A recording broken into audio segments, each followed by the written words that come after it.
Okay, welcome everyone. I think that we will start. We've waited about 10 minutes for the participant to join. So we will present you this session about your own plugin in IC. So it's a course which is really dedicated to developer. It's not just to introduce IC software. You are supposed to have some basic knowledge about IC software. So now what we will see is really how to develop your own plugin in IC.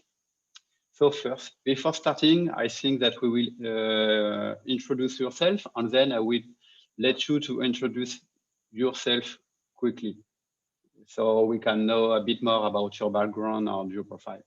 Okay, so I'm starting myself. I'm Stéphane Dallongeville. I am a research engineer working in Institut Pasteur, and I'm also the lead developer of IC software. So I'm working on it since 10 years now. And to tell a bit more about the story of the software, basically we are an image analysis unit. So we are developing algorithms for image analysis, image processing. And we develop this software just to allow to distribute the tool that we develop in the lab. So it's why we develop IC, and so it's with the time it becomes something bigger, and we try to make it open so everyone can benefit from it. Okay, so I have mainly a background. My background is not in biology, but more in science computing, so in software development. So it's why I worked in this project. So I let the hand to Daniel. Okay, thank you, Stéphane. Hello, everyone. My name is Daniel Gonzalez. I'm a computer scientist here at the Institut Pasteur. I work with Stéphane with developing IC, and well, I have a PhD in computer science, but applied to biology. So I've been working here at the Institut Pasteur for the last, I think, 4 years now, 5 years. And well, I've been working with many kinds of images, biological images. And so I have like a little bit, I have most of my background is in computer science, but I still have some knowledge on biological images. So that's why I'm working here, and I work with Stéphane, trying to make the best out of IC and to develop as good as we can IC. So we'll be guiding you for today with Stéphane, and we'll have the help of Amandine and Marion, who will present right after me. We will be guiding you through this tutorial. So go ahead, Amandine, if you want. Okay, so hello, I'm Amandine Tournay. I work in the IC team as a software developer in apprenticeship. And I'm here to help for the development of IC. And I help a lot to convert the IC project into Maven project. And I'm waiting Marion to present herself. Okay. Hello, everybody. I'm Marion Louveaux. I'm application specialist for the IC software. And basically, my task is to make the link between the developers, so Stéphane, Daniel, and Amandine, and the users.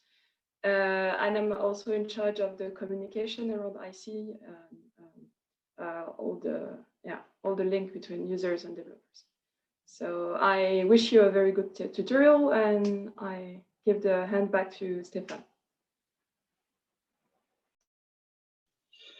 So now we will let you to introduce yourself, each participant, and of course, if you have some technical issue with your microphone or phone, it's time to try to fix that. So if you cannot speak or something like that, you can still send message through the discussion dialogue. So if you have some technical issue, don't hesitate to send some message here.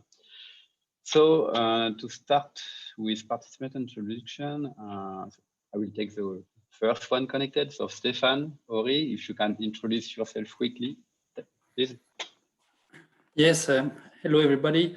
So I'm a cell biologist researcher in a neuroscience institute in France, in Strasbourg. And so I'm using IC now for a while. So I'm quite familiar with the software, I guess. I'm using protocols, I'm doing some JavaScripts, but I hope it's not too high level developer, because I'm not Java, I don't nothing to Java. And so that's why I was interested in going a step further to try to develop my own Java plugins, but I hope it will be accessible for me. Thanks, guys. Hopefully we will go step by step and slowly. It's still Java development, but it's very basic stuff. So hopefully if you are used to JavaScript, that should be good for you to go to this step. Okay, thanks Stéphane. And I will take following now in the list. So Antonio, if you can hear us, can you introduce yourself quickly, please? Yes, I can hear. Can you hear me? Yes. Oh, very good. So I have no webcam, so you don't miss that much. Anyway, I'm assistant researcher at the Institut de Génétique Moléculaire, the Institute of Molecular Genetics in Montpellier. And since yesterday, I got a position I have a shared position. So I will follow half time my unit, the unit in which I work, and half time I'm gonna be available to solve image analysis issues of all the rest of my department. As a background, I'm a physicist. I'm in this field since 10 years, in the field of image analysis, microscopy data analysis, and I'm not super used of IC, but I decided to follow this course because just for my service. So I guess it's a very valuable tool, and so when in the future I will be asked to solve quick problem, maybe I can address it by IC.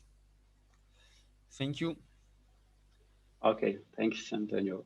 So it's true that in this course we won't present IC in detail. We will go very quickly with it. Of course, we will use IC, but we won't present in detail the tool and the plugin that you can use into it. So maybe you will have to discover it yourself afterward. We have also some training for that, but today it's true that it's more about plugin development. Still, I think it can be interesting because we will speak about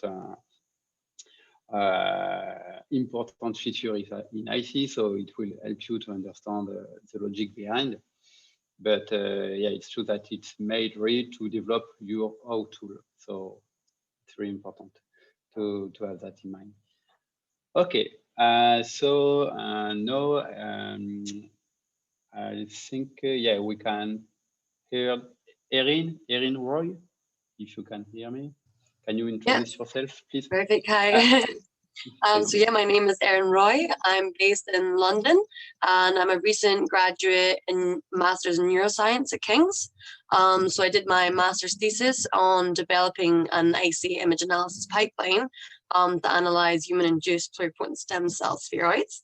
And so now, after using IC for a little bit, I'm probably still on the less experienced side, and I've been using mainly protocols and things, but I wanted to come and join in just to kind of learn more and actually get more into the actual development of plugin sites.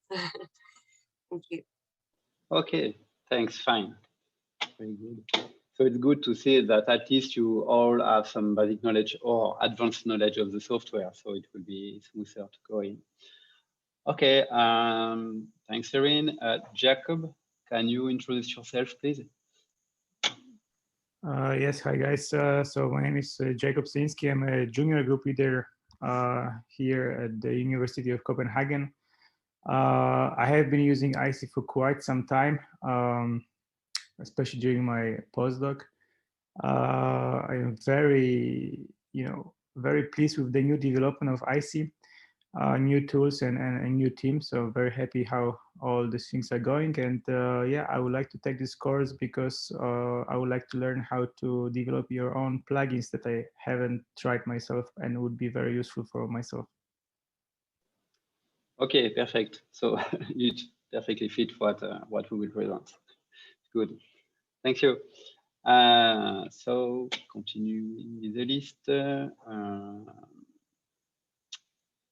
So we have Ritu. Ritu is colleagues from our lab, but can introduce yourself for the participant, please. Hi everyone, I'm Ritu Parna. So I'm a postdoc at the Bioimage Analysis Lab in Institut Pasteur, and so I kind of use IC regularly, so I'm attending this. Okay, thanks, Ritu. So now I know that Sergio, I think you told us that your microphone doesn't work. So I will pass to the hand to Vanari, which is also a colleague from our lab. Ah, yeah, Vanari, you don't have any microphone too. Okay. Okay, so I guess we can start. Yeah, I think that we can start. Also, it's nice to see that almost everyone has a good profile to attend to this course because it's somehow challenging. The time it's development. But okay, so let's go. It will be nice if we could get a small introduction from Vanari and Sergio by text. You know that you can write in the discussion box, and so I will give the introduction by voice to everyone, so everyone can at least have a basic view of your profile or who you are. So maybe for Vanari, I can do it myself because she's working with us. So Vanari is a research engineer in our lab, so in the image analysis unit from Institut Pasteur. And she's working on image analysis toward pathology in general, so pathology analysis on complex image and big image in general. So recently she was working on machine learning tool. Yeah, histopathological images. Yeah, maybe Daniel, you can speak about this a bit better than me because you worked with Vanari. Yeah, we were working just like in histopathological images to recognize the kind of so the different types of tissues that you find in cancer images, and we work with the different types of cancer. And she's right now working on artificial, so deep learning techniques to detect the type of tissues that you have on the images. And this is just a really interesting ongoing work. And that's what she's actually doing right now. Okay. So for Sergio, we don't have, as you can speak, and we don't have any message, cannot introduce yourself, but okay, maybe later we can speak a bit more about it. So let's start now about this introduction. So I sent an email to all participants, so just to prepare the course. So normally you should have installed at least Java, IC, and ideally maybe Eclipse for the development environment. But okay, I will share my screen and we will go through this step if maybe you missed something. Okay. So developing your own IC plugin. So what we will see in this tutorial is first how to set up the development environment. So we will see just this after. Then how to create a plugin, a new plugin from almost from scratch. Then how to process image, how to process sequence. There is a difference between image and sequence because the sequence can be in 3D, can be a time lapse, so it's a bit more complicated. Then we will see how to use the region of interest. So ROI means region of interest. It's a very important aspect in IC, so that's why we have a dedicated topic about this. Then how to develop or to create overlay in IC, because this is something really interesting in a user interaction, and how to present the result, how to make something smoother for user when they use a plugin. And also how to create quickly a graphical interface for your plugin without doing that manually. Okay, so for the development environment, you have to click on this link. So I will send you the link for this presentation because the PDF file probably doesn't offer the link directly. So I will directly give you a link to the Google slide presentation in the discussion box. So let me just the time to share it because I think it will be easier for you to go with that.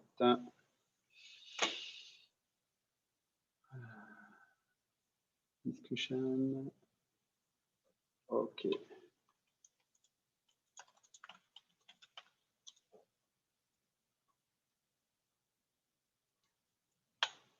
Here it is.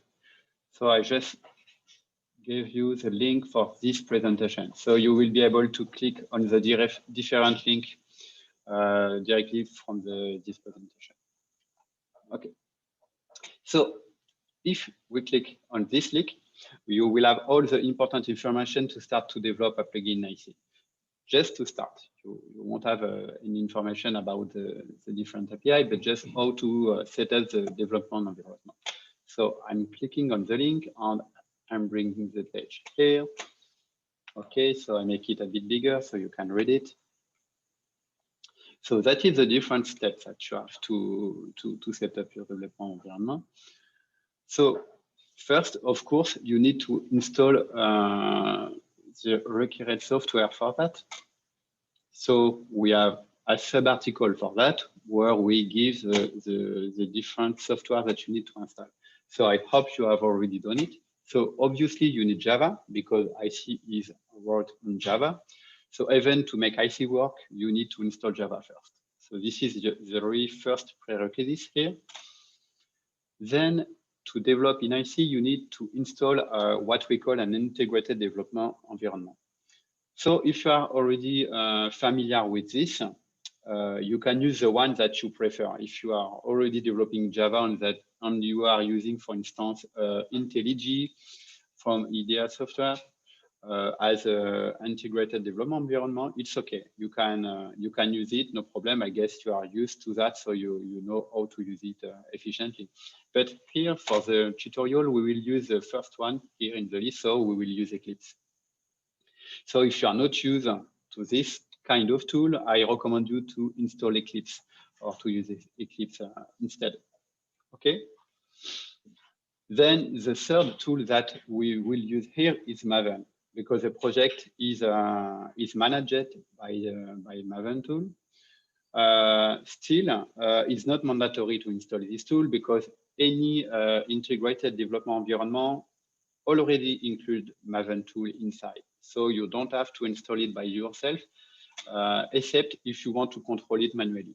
If you want to do some command line with Maven to have better control on the build process or so on, and if you want to understand how it works behind, you can install it manually. And so here we describe all the different steps to install it on different systems. But then again, to follow this tutorial is not mandatory to install it. You can just go through Eclipse and you will see that we can build the project with Maven from Eclipse directly. Okay. Okay. So we get back to this page, how to create a new plugin. We are, so at this point, we are supposed to have installed the recurrent software. Okay. And now the first step that we will ask you to create a new plugin is just to import the plugin template from GitLab. So what we do to make things simpler, we made a plugin template on your GitLab server, so you can just download this plugin template and modify it according to what you need. So you don't start from nothing. You start from this plugin template, and then you can modify it and you can adapt it to the plugin that you want to develop. So I will do that with you. So to just show you how you can import this plugin template from GitLab. So we have this page which explains everything step by step, but still I will do it with you. So if you go to this link here, GitLab Repository, note that you need to have a Google account at least to connect in, or a GitHub account if you already have one. So if you click on this link, first you will need to log in. In my case, I'm already logged in, so it directly goes to the page, but maybe in your case you have to log in before. And when you have logged in, you should see this page.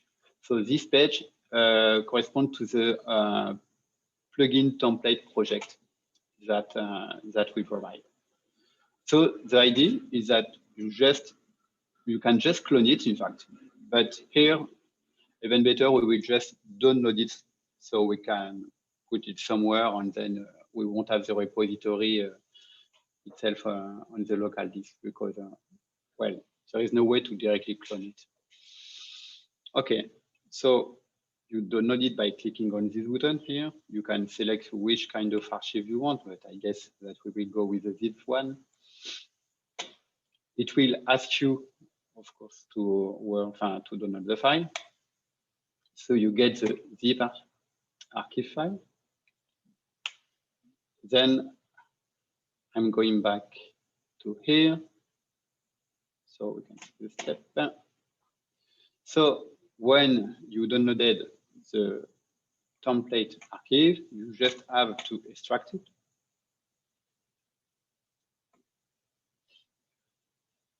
But you need to extract it in your workspace folder. So don't extract it directly in your download folder, but try to move it inside your Eclipse workspace folder. So the Eclipse workspace folder, so in my case, I guess it's very small for you to read, so maybe you cannot read it, but normally your workspace folder for Eclipse should be located in the user folder. So you should have user, and then just in this user folder, you should see a workspace or a workspace Eclipse folder. If you never started Eclipse, the folder won't be created. So be sure to have started Eclipse at least once to get the folder created. And if you don't know where is this folder, you can still find it from Eclipse. I will show you. So I'm starting Eclipse. It takes some time. Okay. So here is Eclipse started on my computer. If you are looking for the workspace folder, you can get it from here, from the file menu here. If you go to switch workspace, you can see where the workspace is located. So in my case, I have this. If you go to other here, yeah, in fact, you have to go to other. Okay, so I show you again.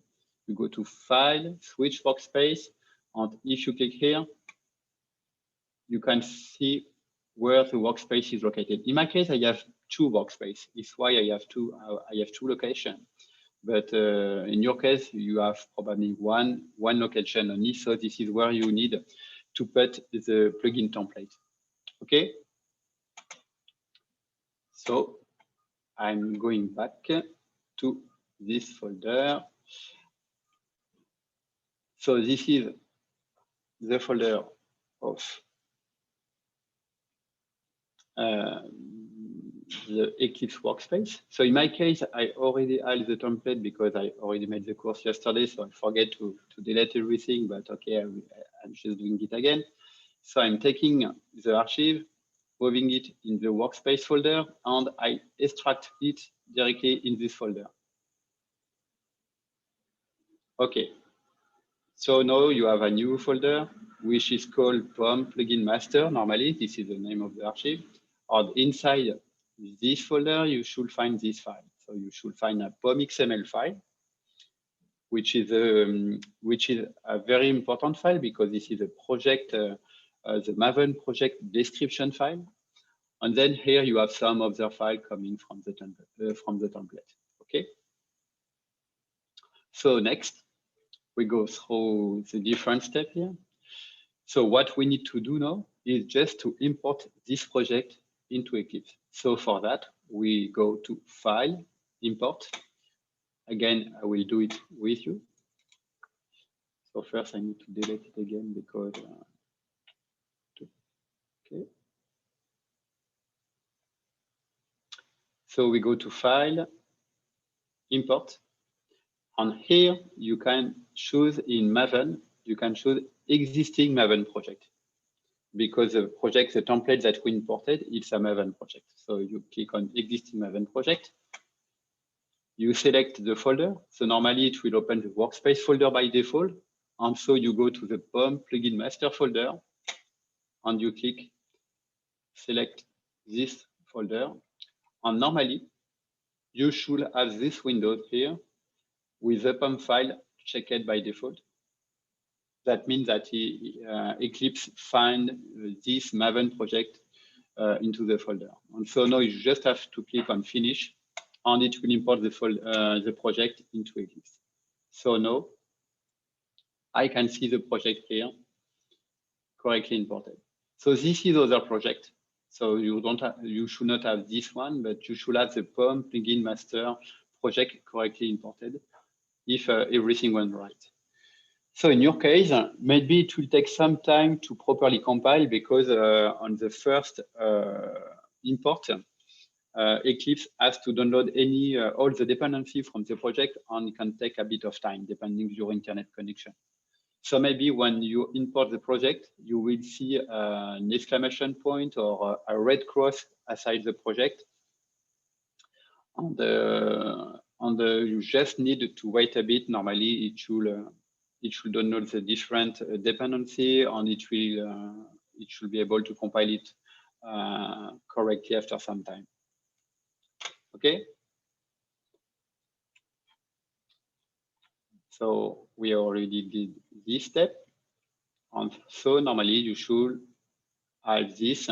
So in your case, it's not called my first plugin because we just use the folder name, which is POM plugin master. But you can rename the plugin if you want to whatever you want using the F2 key. Okay. So what is important at this point is that now we have imported the template plugin. And this template plugin, as you can see, it contains, in fact, two source files, which represent two different plugins. And we have also the POM file here, which corresponds to the description of the plugin. So when you are using Maven, it's very important to get the basics of how works this POM file. So we won't get too much into detail here, but the idea is that you need at least to provide a description and an identifiant for your plugin. So this identifiant is represented through three fields, sorry, in your POM file.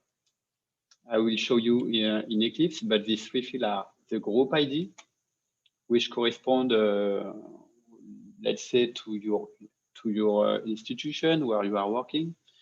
For instance, here we are the bioimage analysis unit. So we named the group ID for our plugin org.bioimageanalysis.ic. This is a classical representation of the group ID. The artifact ID is really the name or the ID of your plugin. So it can be directly the name of your plugin, but it should not contain any space. It should be in lowercase, and you can just use a dash between words to separate words. And then you have the version number, which is very important too. So when you are developing your plugin, you will increment the version number with the time. So here you have to provide a version number each time that you are rebuilding the project. Not necessarily rebuilding, but you have to provide a version number. And when you do some major updates, you can increase the version number. So the version information is always provided as 3 numbers. So you have the major, the minor, and the patch number. And you need to add the dash snapshot postfix keyword if your project is in development. This is some convention from Maven. So it's why it's a bit weird, but this is like this. So when you are in development version, you need to add this dash snapshot keyword to indicate that this is a current development version and not a release version. And when you are in release version, you just remove this suffix, and Maven will automatically understand that this is a release version and can do some internal stuff about it. So let's see directly in Eclipse. I think it will be easier to understand. If I open this POM file here, so you can see that it's an XML file with some different fields that I described just there. Yeah, I forgot to tell you, but if you have any question, as there is not so many participants, you can, okay, you are still 12. But if really you are locked, don't hesitate to ask to some question. If it's very specific, you can try to ask your question in the discussion. But if it's really about what I'm just presenting right now and you really don't understand, you can even ask by voice. Okay. So here, the POM presentation is basically an XML file, but Eclipse offers some different view of this file because it understands that it's a Maven description file. So here you have some tab that you can click.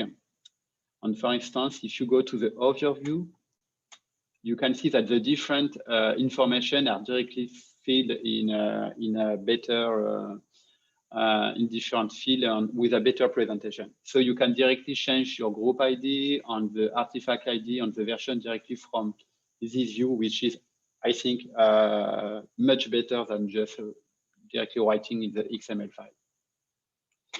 Okay, so in the plugin template, for instance, we have provided the IC plugin template artifact ID, but if you are writing your own plugin, of course, you need to change that.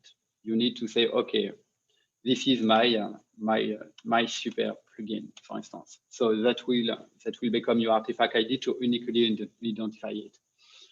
And you can also change the version information. And here the group ID, obviously, you need to change it too, because by default we put the group ID of our unit, but you will probably provide the group ID corresponding to your institution. Okay, so this is important information that you need to change when you want to write your new plugin. So you import the template and then you just change this artifact ID. And then here, what you are seeing is a parent POM file. So it means that this POM file, in fact, use or extend take some information from a parent POM file, so you don't have to fill all the information. This parent POM file provides some dependency information and for general information that you don't need to fill again. So it's why you have this, which is already filled for you. So you don't need to change that. Normally, the parent POM file is already correctly filled with the correct version number, so you don't have to do this. Okay, so in this POM file, you have also some general information that you can fill. It's not mandatory, but it can be nice to have more information about the project, the organization, the license, the developer, if you want. And then the last part of this POM XML file is the dependency. And this one is important because it allows you to tell from the dependency that is used by your plugin. So by default, when you are developing a plugin in IC, obviously you will have a dependency on the what we call the IC kernel. So this is a core application dependency, because obviously you will need to use the IC function, the IC classes. So you need to have this dependency. And we also provide another dependency, which is the EasyPlug library. EasyPlug is a plugin in IC which allows you to create a graphical interface automatically for you. And this is something that we use a lot as soon as we need a graphical interface for plugin. So it's why we are including it automatically for you. So these two dependencies are already present in the parent POM file. So this is what we have, this parent POM file, because we can provide some default dependency, we can provide some default information about the version you want to use for any dependency. So it makes your life easier, so you don't have to fill all the information. I know that this part is a bit difficult. I'm sorry for that. It's also, to be honest, it's also something which is quite new for us, because we migrated quite recently the project to Maven. And so it's why maybe the presentation is not yet the simplest one, but we'll try to make the process smoother with time. So here we have seen this POM file. So you have the parent, you have your artifact ID, and here normally you have a tab which can directly show the dependency in a better manner. You see? So we find again the IC kernel dependency and the EasyPlug dependency, and you see that here it's it's a better representation, because it's a graphical interface which lets you to change this or to add them, to tweak this. Okay. So if you need to add some specific dependency, because you need to use, for instance, method from another plugin or even from a specific library, you can go to the Maven Central Repository here. So this website will reference many libraries that are available. For instance, here I put this example because we use it. So this is the Bioforma library, which allows you to open many different microscope image format. So we will use it in IC. So if you are looking, for instance, to use this library, you can try to search for Bioforma inside the Maven Central Repository. And here we are using, for instance, the version 5. And so if you go to this, to the Bioforma version 5 artifact, you will find this page with this information. So here, if you go to the Maven tab of this version of the library, you will find the small block representing the dependency. And so if you want to add a new dependency or this new dependency to your project, you can just copy paste this part, so the dependency block here, directly into the POM file here in the dependency section. So if we go to the dependency section, you can see that we have the IC kernel and the EasyPlug dependency, which are already present, and you can add here the dependency. You can also do it from Eclipse, but if you copy paste directly the code, you can directly paste into the XML file. Okay, and if you are looking for dependency that we have in IC, you can directly search over for Maven Nexus repository. So the central. Yeah, I just wanted to add that yes, the central Maven repository is exactly the like major libraries that exist for Java, and then you have the dependencies that are coming from plugins developed in IC. So I don't know, HK means, or I don't know, a spot detector that we have in IC. Those dependencies are actually in the Nexus from the Institut Pasteur. So you would need to go to this page that Stéphane is showing you.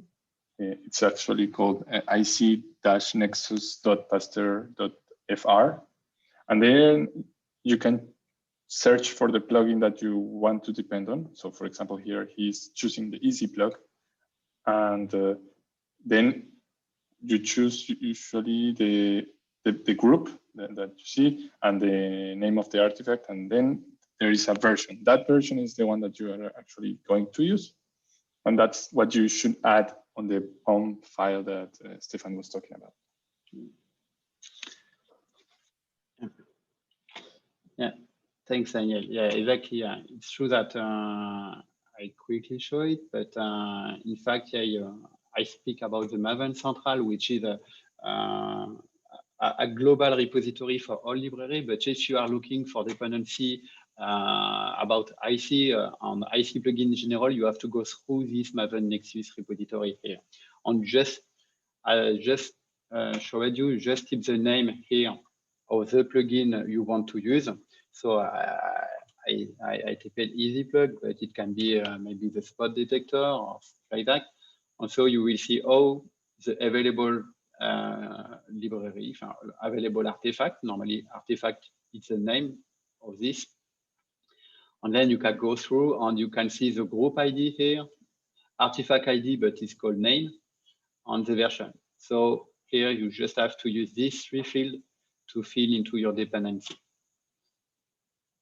Okay, so I think it's okay about the Maven description part, but we have a dedicated page if you want more information about it. Just at the beginning of this article, you can see that we provide an introduction to Maven, so it's a quick introduction to it, but sorry, yeah, that's it. So here we give a bit more detail about how works the Maven stuff on the POM file. So if you want to have more detail about this, you can read this article later. Okay, so get back to this. Now, what we need to do when we have set up the POM file is to compile the project. So what is nice with this Maven stuff is that it can automatize many things for you. And in your case, the parent POM file already provide instruction to compile 3 jar files, because you will have the main jar file, which contains the compiled project in binary format. So this is the jar file that you will use in IC if you want to execute the plugin in IC, and also the jar file that you will require to publish your plugin online. Because obviously, when you have developed a plugin and you want to share it, you may eventually want to publish it online. So we have an article here which explains the different steps to do that. We won't show it now, but so you have to know that the first jar that you need to publish is the one which is built by this POM file. So this is it will be named project -version jar. And then we have 2 other jar files, one which contains the documentation about your plugin, but not the user documentation. I will say more the developer documentation, which is written in Java doc format. And then we will have a third jar file containing all the source. So by default, when you are building your project, you will always have these 3 jar files. So it's important to know that this one is the one that you which is mandatory. And these are optional, but can be interesting if you want to provide the Java doc on the source. Okay. So you can directly build from Eclipse if you want. When you have some complex project, we say that we do not really recommend it, but in fact, it will work. It will work for small projects. But it's true that when you have many dependency, many projects, sometimes at least with old version of Eclipse, we had some issue. So we prefer to pass through the command line with Maven. But I think that with newer Eclipse, it doesn't give any trouble anymore. So I guess it's okay now. So if you want to build directly from Eclipse your project, first you need to be sure that your project is up to date with a Maven description. So for that, you can right-click on the project, then click on the Maven section and click on Update Project. So I will show you. So here, I'm doing it at the same time, Maven, and here, Update Project, and you will see that dialog appearing with your project selected by default, and you just click on OK, and then Eclipse will automatically update everything. So what it does, it will just pass the POM file and update the dependency and see that everything is okay or not. Okay, so I don't need to save this. Okay, so when the project is updated, it's not yet built. It's just that the dependency are properly updated.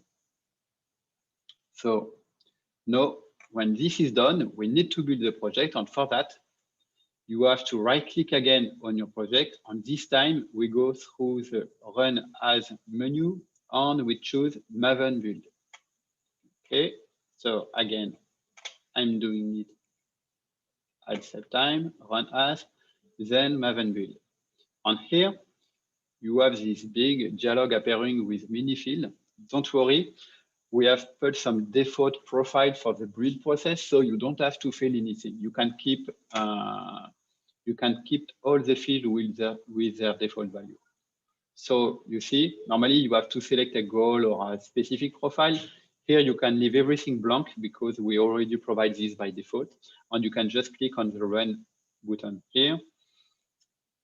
So I will do it. Then you should see the log from the build process in the console. And at the end, if everything ran right, you should have this build success message appearing. Okay, so at this time, we have successfully compiled or build your plugin. So now it remains one last step.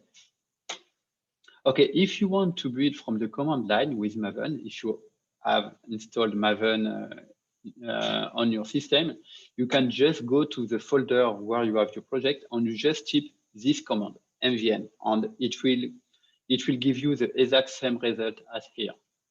Okay, but in your case, we will continue with Eclipse.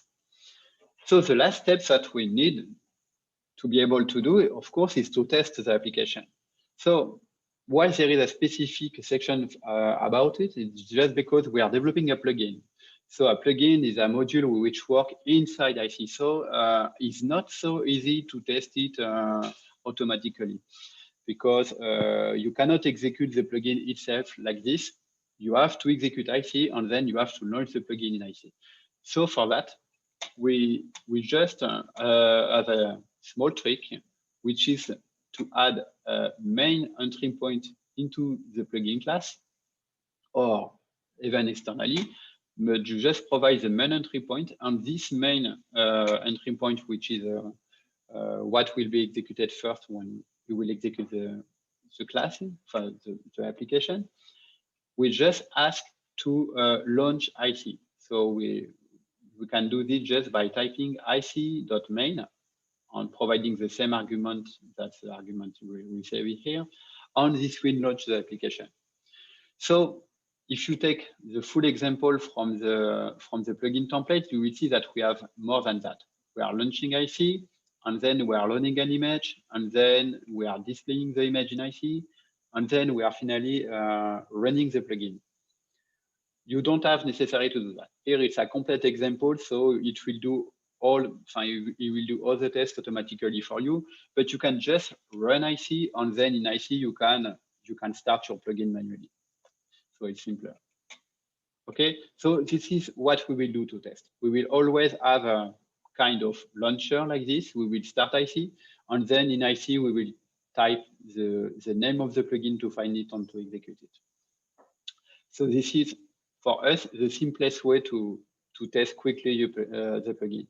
It's not, honestly, it's not the most elegant, because you will see that the IC we are launching is not complete. So we have a message appearing at the start, but it's not a problem. It still execute correctly. But for now, this is the fastest and the easiest way to test that we found. Okay. So one last information that I wanted to provide about the example and documentation that we have. So in the plugin template, you have two examples. These two examples are two different plugins. So you have my EasyPlug IC plugin, and you have my IC plugin.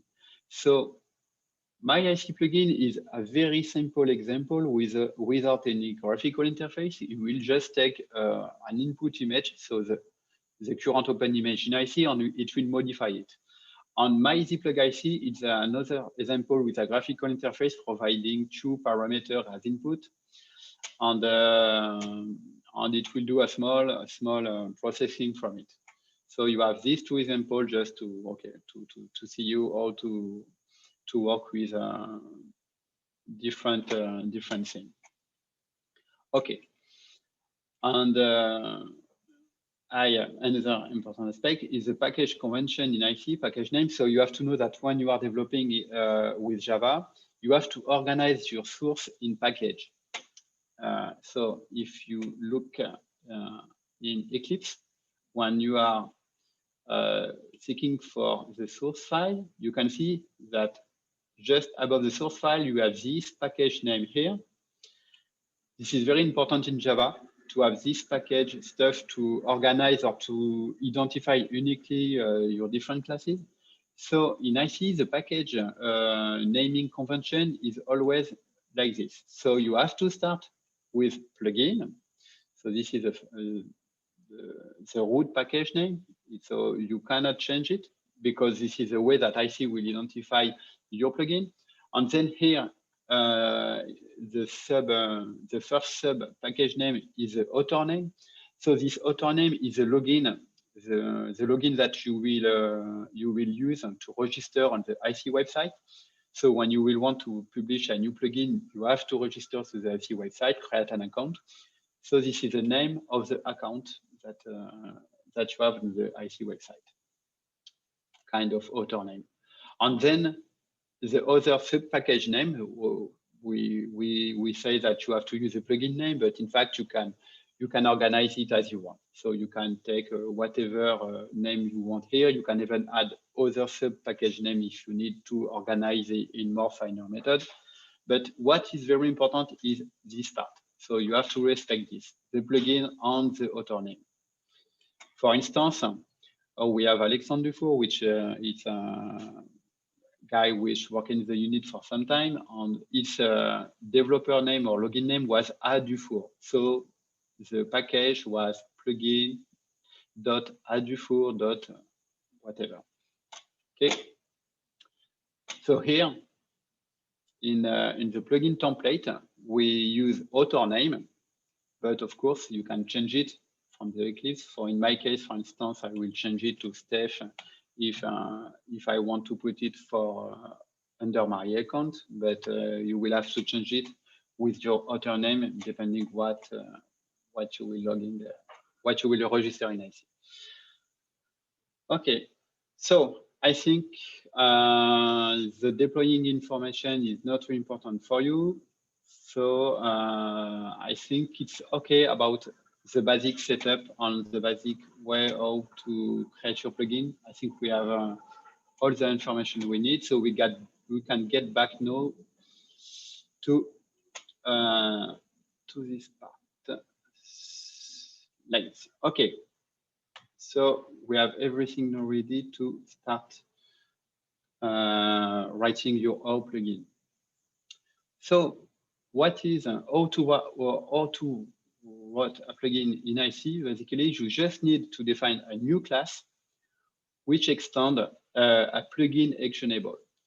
In fact, it could even extend plugin alone, but plugin actionable, we make the plugin available in IC as a button. You will have a button to actually launch the plugin. So it's important.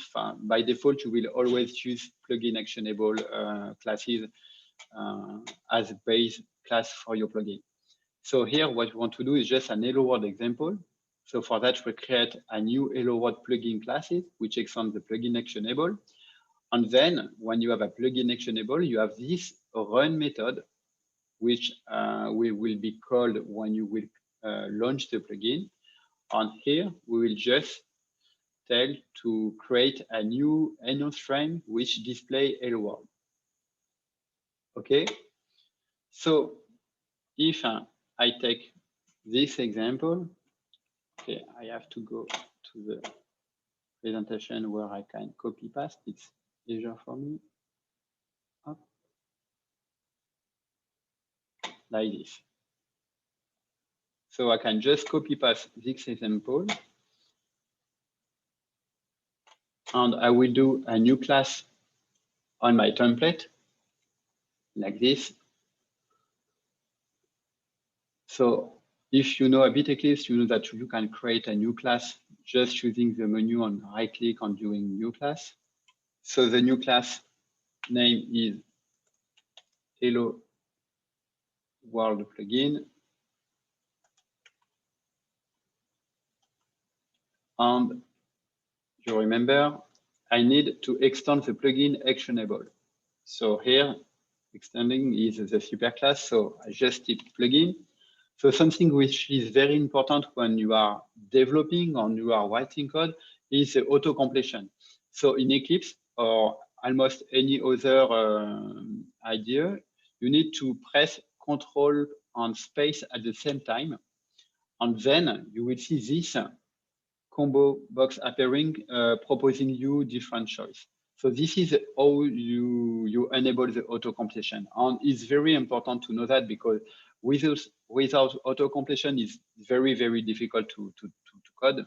So it's very important to know that you have always this auto completion assistant, which will help you to find some classes, some variable or whatever when you are developing.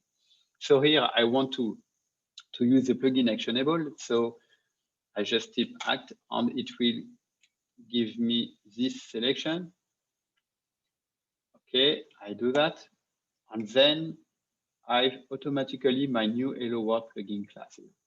And so now what I need to do is just to fill this run method to display the message. So I can just take the same example than here. We will create a new announce frame. I will replace this like this. So you see that if I copy paste, the announce frame is underlined in red, means that there is something wrong with it. The problem is that when you are using a class, when you are developing, you need to tell the compiler where is located this class. Almost time you don't know. So what you need to do again is to use the auto completion. If you use the auto completion, for instance, if I go to announce and I press Control space on it, you will see that it will propose me these different methods which are available. Okay, I can select whatever I want. In my case, I want to just use the first one. So I double click on it or even validate with Enter key. And you can see that when I validated the choice, the Eclipse automatically added this line for me. So it added the import. So the compiler knows where is located this class now. So it's important to use auto-completion for that, because it will also add all the required import for you. So this is the same for other language. For almost all other language, you will have the same kind of stuff. So it's very important to use the assistant to help you with that. You have also other way to force to organize the import in Eclipse. But okay, for instance, here you see if I right click, go to source, and say organize more import, it will try automatically to sort all the required import. But normally, if you use auto completion, you will never need to do that. Okay. So this time, the code is correct because it's not more underlined. So what I need to do now is to test this new example. So this new Hello World plugin. So for that, remember, I said that you can test using a main entry point method. So I will just take the one that we have in the template example here, this one. In my EasyPlug IC plugin, I have already a main entry point. I will take it and use it for my Hello World plugin. Okay, so it will launch the application and then it will start the plugin. But this time, I want that to start my plugin, which is the Hello World plugin, and not the EasyPlug plugin. So in fact, you have several ways of starting the plugin. You can just tell him to do a new Hello World plugin, but if you do that, if we start IC, and if we start immediately the plugin like this, in fact, the plugin will start before IC has finished to initialize. So you made miss the message because IC is not yet initialized. So it's better to use this plugin launcher, which is a tool from IC, which will assure you that the plugin starts when IC is properly initialized. Okay, so it's why we are using it here. Okay, so I save plugin, and now to test it, you can just click on the right button here, go to run as, and select Java application. And automatically, if you do that, it will find the main entry point inside your plugin and it will launch it. So what it will do, it will first start IC. So this is what it's doing here. As I told you, when you start IC in this mode, you have this message, this kind of warning message, which appears every time you start it. You can just click OK to ignore it, and then IC should start. So that is the case. So it tried to do some stuff, but we don't care. It displays some tooltip. But what matters here is that we can see that the Hello World message appears here. So it means that the plugin properly worked. So that's it. So we have our first plugin executed in IC. So this is a way that you can, we are ready now to write some real code to test and to develop some more complex plugin. Okay, so get back to this, and now I will let the hand to Daniel. But before that, maybe I will ask you if you have question or if you are stuck or something doesn't work for you. Maybe we can take a small bit of time to try to help you if you have some problem already to get to this point. So if I don't have any reply, I will assume that everything is okay for you.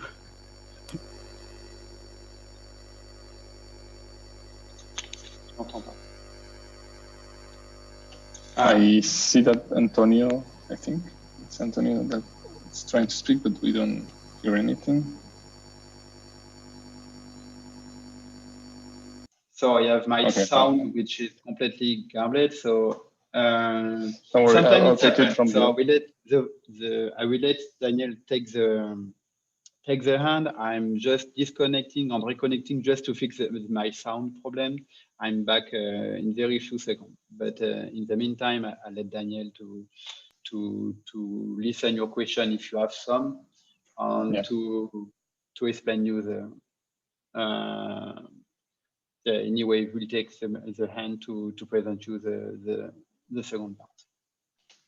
Okay, so I'll just start sharing my screen so that we can continue with the next part.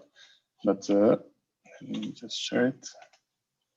Screen, okay, and I'll go to the presentation where we are actually working at. So up until this point, we managed to set up Eclipse. We configured the project that we are going to work with, and in this project we're going to develop several things. So multiple plugins that will go through this tutorial, and we just developed the first one, which is actually just a message that announces "Hello World" on the bottom right corner of IC. And if you have any questions, I see someone put something in the chat. Ah, that's Marion. Thank you, Marion. So yes, exactly. You can post any question on chat if you have like a doubt or something that you don't understand. So please do not hesitate. There is Amandine and Marion who are ready to answer you by chat. And if you need to ask something that we are presenting at the instant, you can ask us by microphone. Okay, so I think we can continue. So now we're going to start using developing image analysis plugins. So to start this type of plugins, we need to understand how images are represented in IC. So IC uses something called sequences. A sequence is actually a 5-dimensional representation of an image, which is actually the X, Y axis of an image. Then you have the channel, the slice of, so the 3rd dimension of the image, and the time point. So in IC, you can go up to multiple volumes with multiple channels to represent an image, right? So here we just have an example here. So a sequence is representation of time points. So the horizontal axis that you see on the bottom arrow. And then for each time point, you might have multiple slices, so a volume for each time point.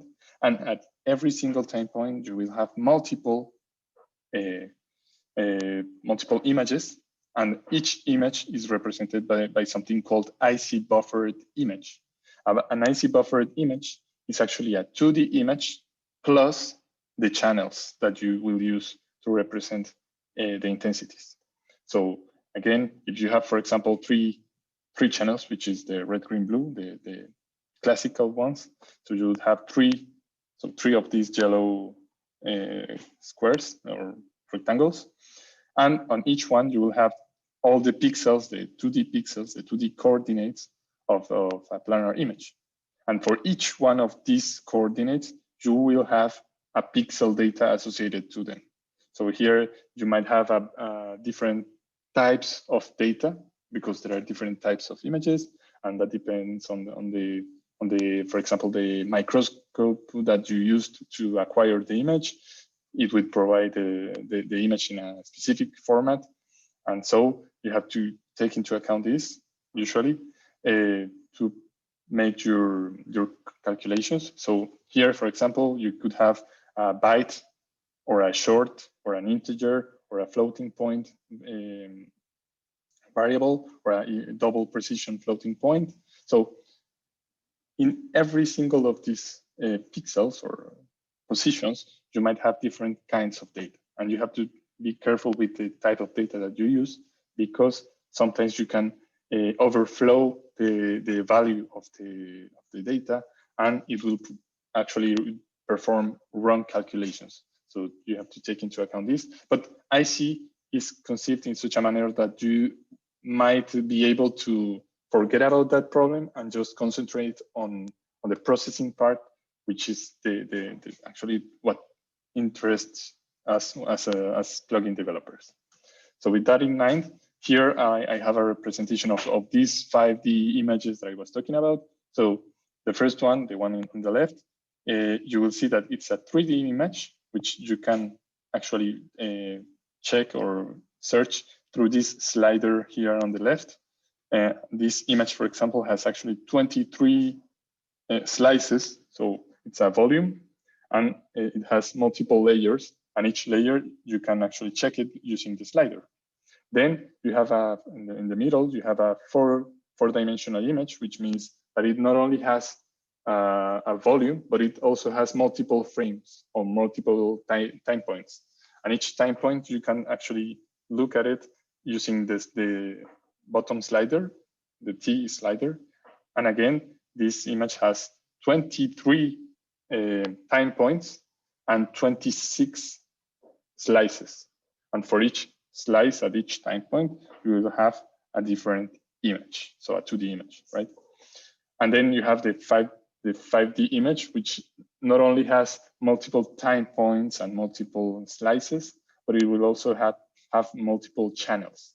So red, green, blue, or depending on the microscope or the acquisition that you have, it will have more or less channels. So this is just to like visualize how an image is represented in IC.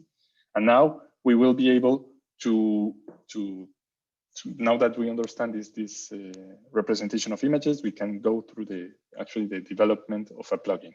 So the first thing that you have to do when you're developing again is that you have to go through your package. So here I have my project here, and I have this package called plugins tutorial training.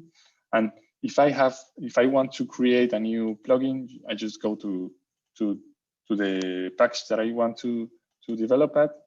I right click, select new and class.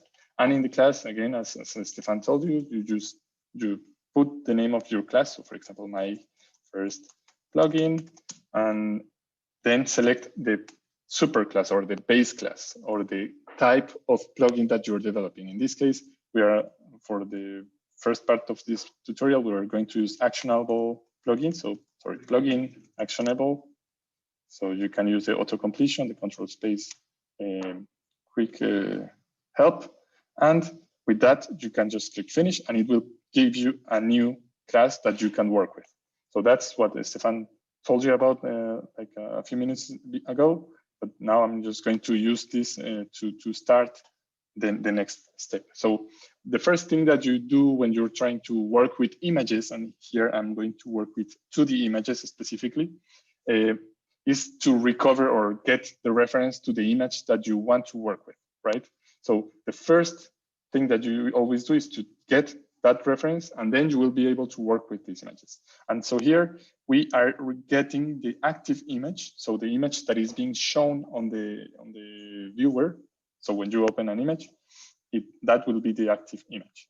And once we have that reference, some things, for example, if you launch the plugin and you have no image open, well, actually that image will be assigned to null. And you have to check that, because otherwise the next part of your code will be wrong, because image will be null. So before continuing, you have to check if that image is null. And if that is the case, you have to stop the processing. And so here I'm displaying an error message or a dialog message telling the person, the user, that that person has to specify an image, because otherwise you cannot continue with the plugin, right? So at the end, I tell it to display and afterwards finish the plugin execution. So that's the return here. Okay, so that's the first step that you usually do when you're developing any plugin with images. And then you can, from an existing image referenced on your code, you can do multiple things. For example, you can gather the information about the width, the height, so get size X, get size Y. And from that, you can also get the amount of channels that the image has, the data type, so that I was talking about, the short, integer, long, this type. You can get that information from this type of class, which is called data type. It will provide multiple information about the type of the pixels that you have on the image. And then you can get actually the data or the intensity at each single pixel at a given channel position. So to provide the X, Y, and Z information, positions, and it will provide you the intensity at that pixel.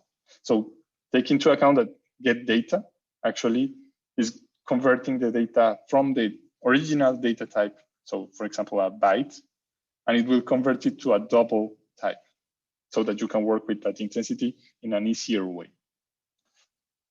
Okay, so now we're gonna work with an example, a specific example. We're gonna try to divide all the intensities of each pixel of the image, and we're going to divide them by 2, just as an exercise. So the first thing that you might want to do is like you have to go through every single pixel of the image, so all the columns and all the rows, and for each one you will get the data from that position, and then they divide it by 2, and then set the data again with that division as a result.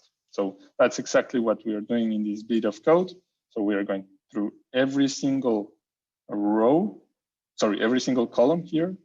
Then we're going to go through every single row with the Y, and at each position, so X, Y, we're going to set the data at X, Y, and the first channel in this example.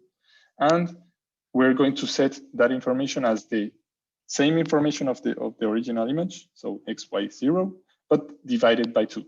So we get that information, we divide the data by 2, and then we affect it we commit it to the image, right? So this would be the naive way, because actually what happens with IC is that at every single point that you call the set data method, it is actually computing or recalculating the histogram. So it has to go through every single pixel of the image and look for the maximum intensity, the minimum intensity. And so behind this code, there is a lot of processing that is being done that you actually don't want to do because you're just setting one pixel. So in order to avoid this, you have to tell IC somehow to don't do this set data at every single point. And for that, we have created a specific data structure that is called cursor. A cursor is actually like a pointer, if you want, if you are used to the C++ or something like that language.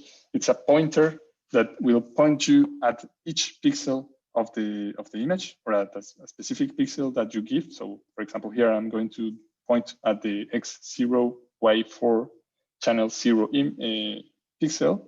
And when I call the get method from the cursor, I will get the intensity at this specific pixel. Or if I want to call the set method, it will affect the intensity that I provide to that pixel. And this cursor is actually very useful when you want to traverse the image in a specific way. For example, you don't want to go through every row and column, but you just want to go through a specific square or I don't know, circle on the image. You can use the IC buffered image cursor to specify at which positions on the image you want to go through. So again, this is the example now using cursors. So here I will show actually this on the code later, but for now, look at that. The first thing that I do is, oh, sorry, my fault. Here, you first create a cursor. So this is the variable cursor called from an IC buffered image cursor. And I specify the image from which I want to take the information. And with that, I will start a try finally block, right? And inside that try finally block, I will go through, so what we did before, we go through every single column and row of the image. And then with the cursor, I get the information first. So this is the cursor that get XY0. I divide it by 2. And then I use the set method to set the intensity at that pixel of the image, right? And finally, when I did all the traversing of the image, I can finally commit those changes. So this is different from the previous code, because here at every single point that I called the set data, it was actually recalculating the whole image, looking for the maximum, minimum of the image and recomputing the histogram of the image. But here I'm avoiding doing that because I specify when my changes are finished, and it's only at this moment that it will just do it once. So this is why it is important to be careful about how you go through an image. So I'm going to show you the example in Java. So here I have already that example. So again, I created my class called modify image plugin cursor that is actually a plugin actionable class. And when I run when I specify the run method, I get the image. So get active image, as I showed you. I check if the image is not null. And if the image is not null, I can continue. So I get the width, the height of the image as two variables, integers.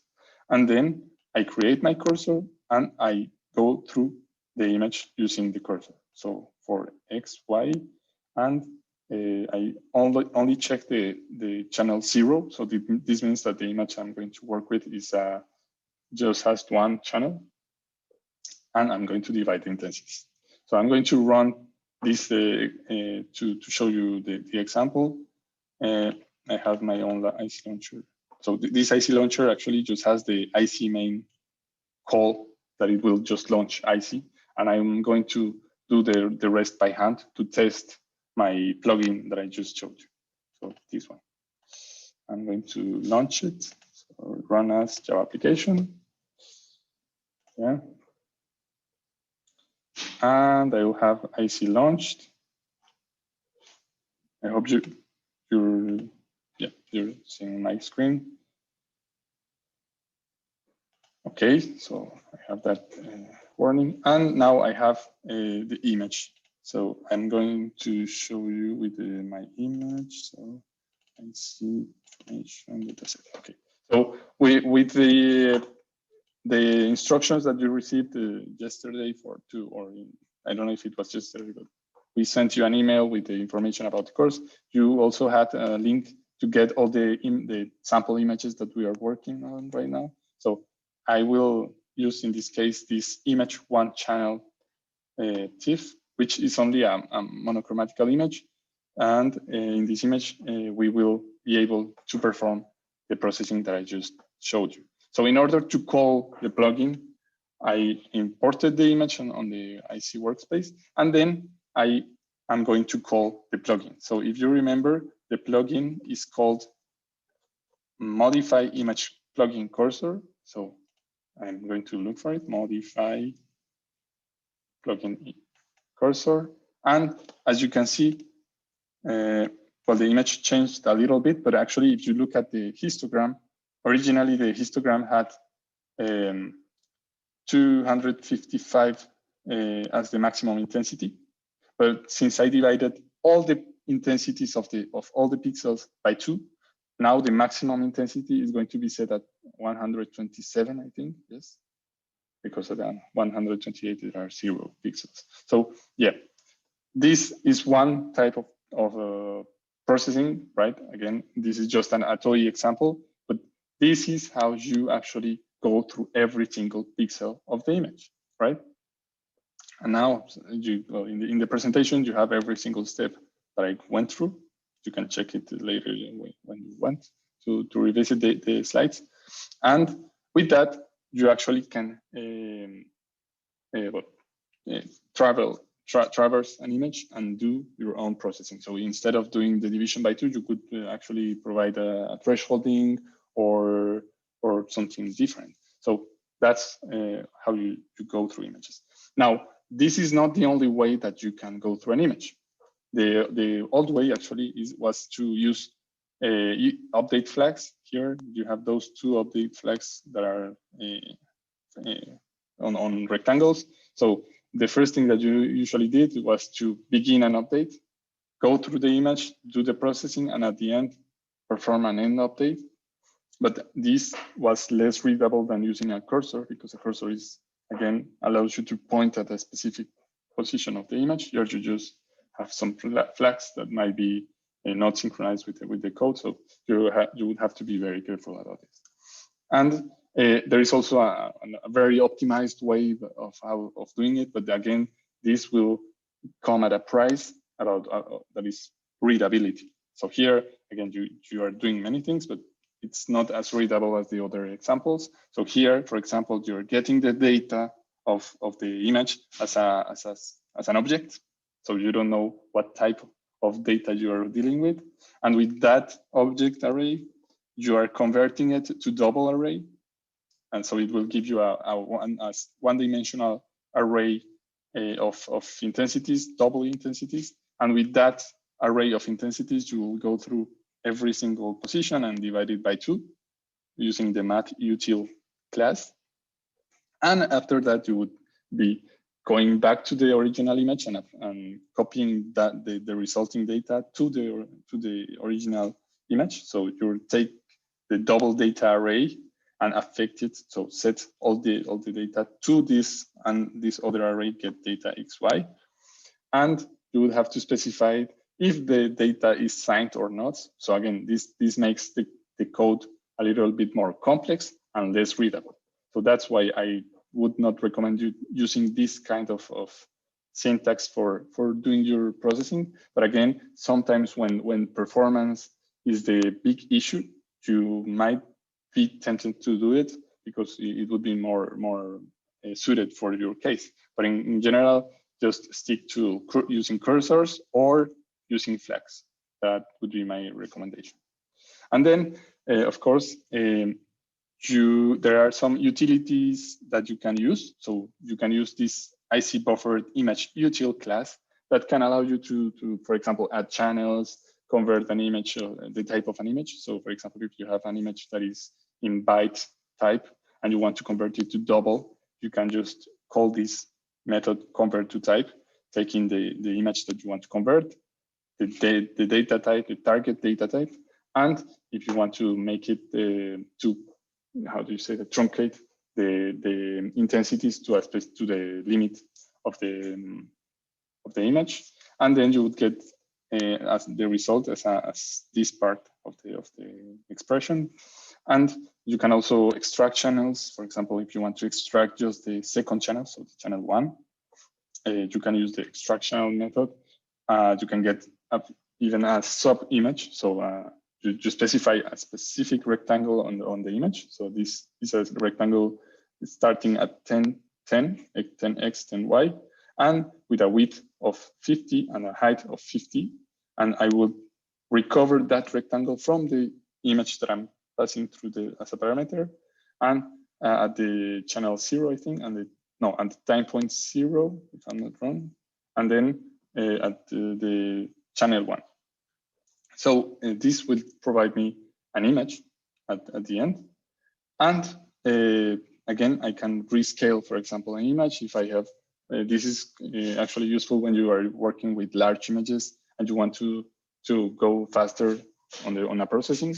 You can rescale the image or downscale it, for example, to a more suitable size. So if you have, for example, an image of 2000 by 2000 pixels and you want to downscale it, you can downscale it, for example, to 500 pixels by 500 pixels. So these are just some utilitarian methods that you can use to work with your images. So now that we went through 2D images, now we're going to work with 3D images. So 3D and 4D and 5D. So this is what we call sequences, and we are going to go through sequence processing. And for that, I'm going to use a goal. So I'm going to set a goal for this example plugin, and we are going to compute the maximum intensity projection over the Z dimension. So I will have volumes, so images that are volumes, multiple slices, and I'm going to take all these slices and take the maximum intensities at every position of the XY plane. And I'm going to then compute just one plane that will keep all the maximum intensities through the volume, right? And this, I will do it through every single frame on the sequence. Because again, a sequence can have multiple frames. it will store volumes, and it will also store multiple channels. So you have to take this into account. A sequence is a very complex structure, if you will, that has to be processed in its entirety. So again, we're going through it step by step. So here I'm going to show you the first thing about it. So the first thing that you will do is create a plugin again, and a plugin actionable. Here I'm calling it maximum Z projection. And we would get the active sequence as first. So here, instead of getting the active image that we were doing before to recover a 2D image, here I'm recovering the active sequence. So in this case, if the image is a 3D volume, well, this one is the sequence that I would get, right? So then I have to check if the sequence is null. So again, if I have actually selected an image and there is an image to work with, if it's not the case, I will show a dialog telling the user to do it, and I will finish my processing. But in the case it was not null, I can continue my processing, and this processing actually will be divided in 3 parts. So these 3 parts are creating the result sequence. So the sequence where I will store the result of my processing. Then I will go through the input image and do the processing. And finally, I would show or display the result sequence. Okay, so keep in mind that I created this private sequence variable that is not inside the run method. This is because this sequence variable is visible through the entire plugin. So again, this is my plugin. I have this sequence and I have the run method. The run method finishes here, and you see that it's outside of these 2 curly braces. So it is visible through all the other methods, the other functions, if you want, of the plugin. So I will be accessing this variable, this reference, through these 3 methods that are not inside the run method. Okay, so the next step is actually to do the first part. I will create my result sequence. Okay, so what I will do is take the size of the input image, so what we call here sequence, and create a new sequence that I will call result sequence, and I will fill it with as many images as frames we have on the sequence, on the input sequence. And for each one, I will create a new IC buffered image sequence, so a 2D image that will have the same size in X, Y, and Z, so the same amount of channels, and will have the same data type as the input sequence. Okay, so this means that for every frame on the input image, I will have 1 frame on the resulting image. And the resulting sequence will only have one, instead of having multiple slices, so a 3D sequence, I will only have 1 frame with a 2D image at every single frame. Okay, so this is what I'm doing here. So again, as you saw, we have used the modification flags, so begin update. I added multiple images at different time points here. And at the end, once I have done all the add images, at the end, I will commit the changes, and I will specify that I finished my changes using end update. Okay, so this is how I created a result sequence. And at this moment, the result sequence will only have black images, because all the images that I created with IC buffered image, those are set to 0. So all the pixels on those images are 0. And so it's not very useful for now, but we will use it to set those values to the maximum projection. So the second step, so again, we were at this point, create result sequence. Now we're going to go through the compute max projection. So this is that method. So again, as I told you before, this sequence, this reference result sequence is outside this method so that I can access it from other methods. So here, for example, I'm going to use that one to that the sequence method, the result sequence reference and the sequence reference to create my cursors. So the cursors again are those data structures that allow me to go through pixels through every single pixel of those images. So I create two references to those images. So I created a reference to the sequence, so the input sequence cursor, and the cursor for the result sequence. And I will use these two references on the compute frame method that will go through every single frame. So this is this chunk of code for every single frame of the sequence. I'm going to compute the frame T. Okay. So with that, I'm going to show you what the compute frame method does. And so the compute frame method actually goes through every single channel. So from the first channel to the last channel. And for the first slice of the input sequence, I'm going to go through every single slice of that 3D volume. And I will keep always the maximum intensities for every single pixel of that slice, okay? So this is what I will be doing on the project max method, which is the one that you see on the bottom. And so here I'm passing as a parameter the time point, the channel, and the slice. And for each slice of that time point at that specific channel, I'm going through every single pixel, so the 2D pixel X, Y of the image. And for that specific pixel, I will take the maximum between the already set result intensity at that position. Again, I told you that for every single frame of the result sequence, we will only have one slice instead of multiple, because we are doing the C projection.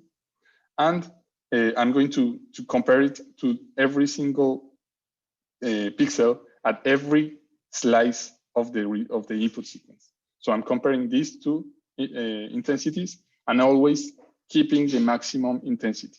So at the end, I will make sure that I will keep only the maximum intensities, and that will provide me the maximum projection on the Z axis.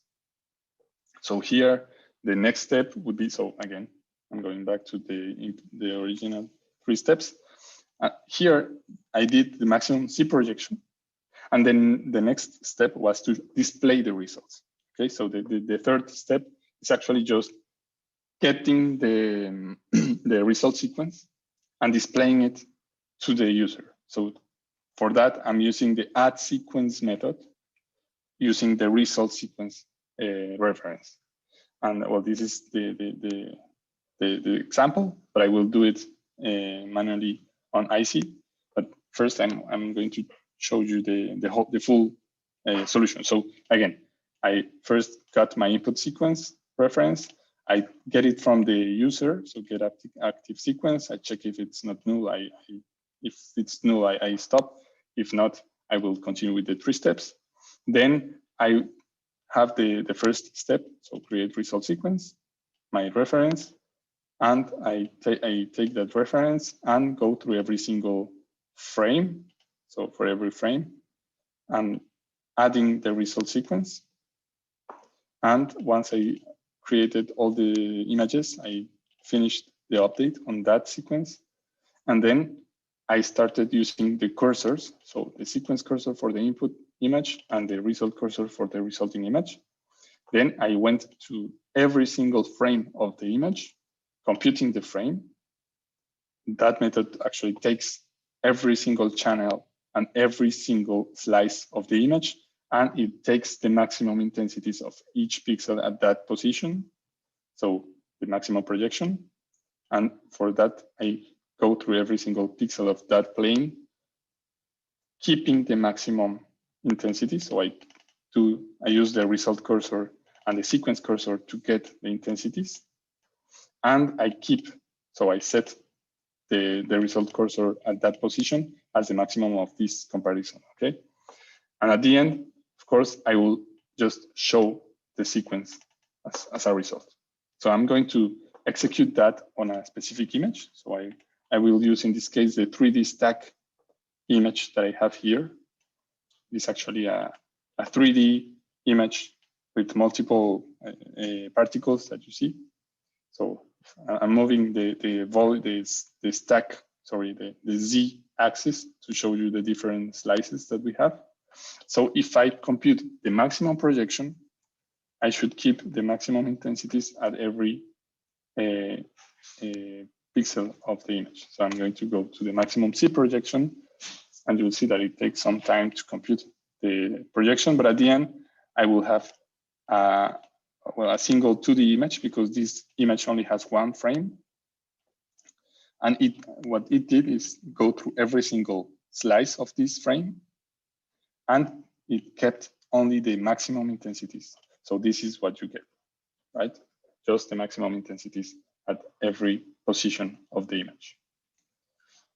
And so this is an example of doing some processing on sequences. And again, this you could use to do a thresholding, for example, or do a histogram equalization, or this kind of image processing, or for, I don't know, for example, a morphological processing. So that's, for example, a dilation or an erosion on a specific image.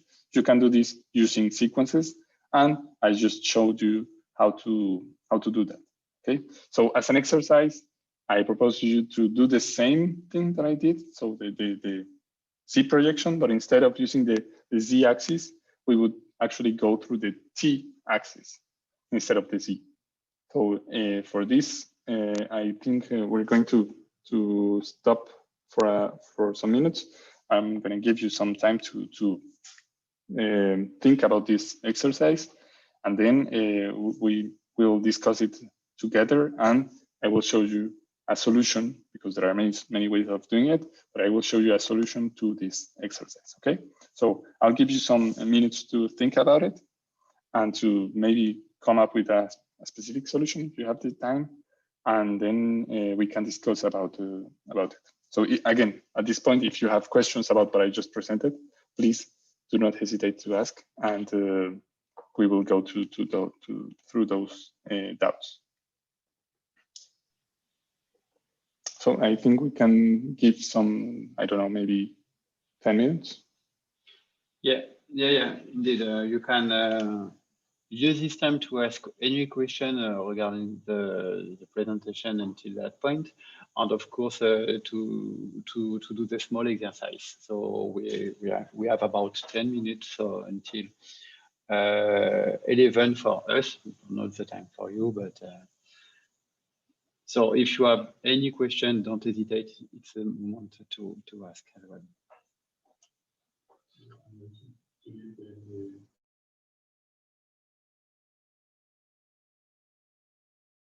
Yeah, I was saying that I'm just going to leave the code that we just made, so the example, so that you can take it as an example and make your own.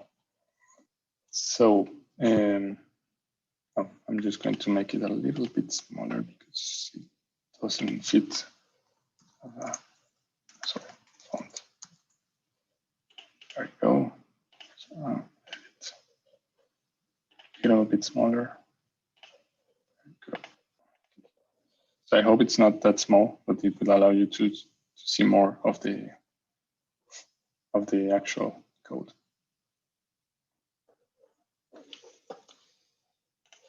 Again, you have this code on the slides that you can download.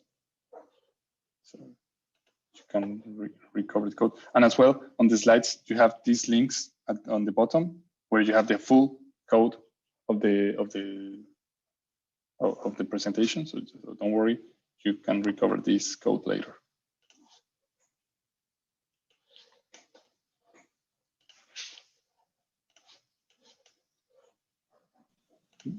Yeah, if you don't have the time to follow all the exercise or even the example that we show you, you always have the link of the complete source code at the bottom on each slide presenting the sample or the exercise. So don't worry, you can get back to them later eventually.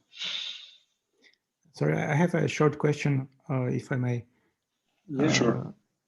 Like in the method you were calculating the maximum Z projection, it takes quite some time to do it, even on the relatively small 3D image. So is there any way to make it a little bit more efficient, or do you think Yeah, there's... you just made the perfect question, because actually we will talk about it later.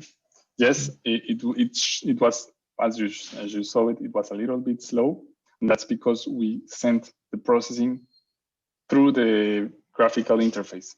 So that means that it blocked the graphical interface, the user graphical interface, and you couldn't do anything while it was doing the processing, right?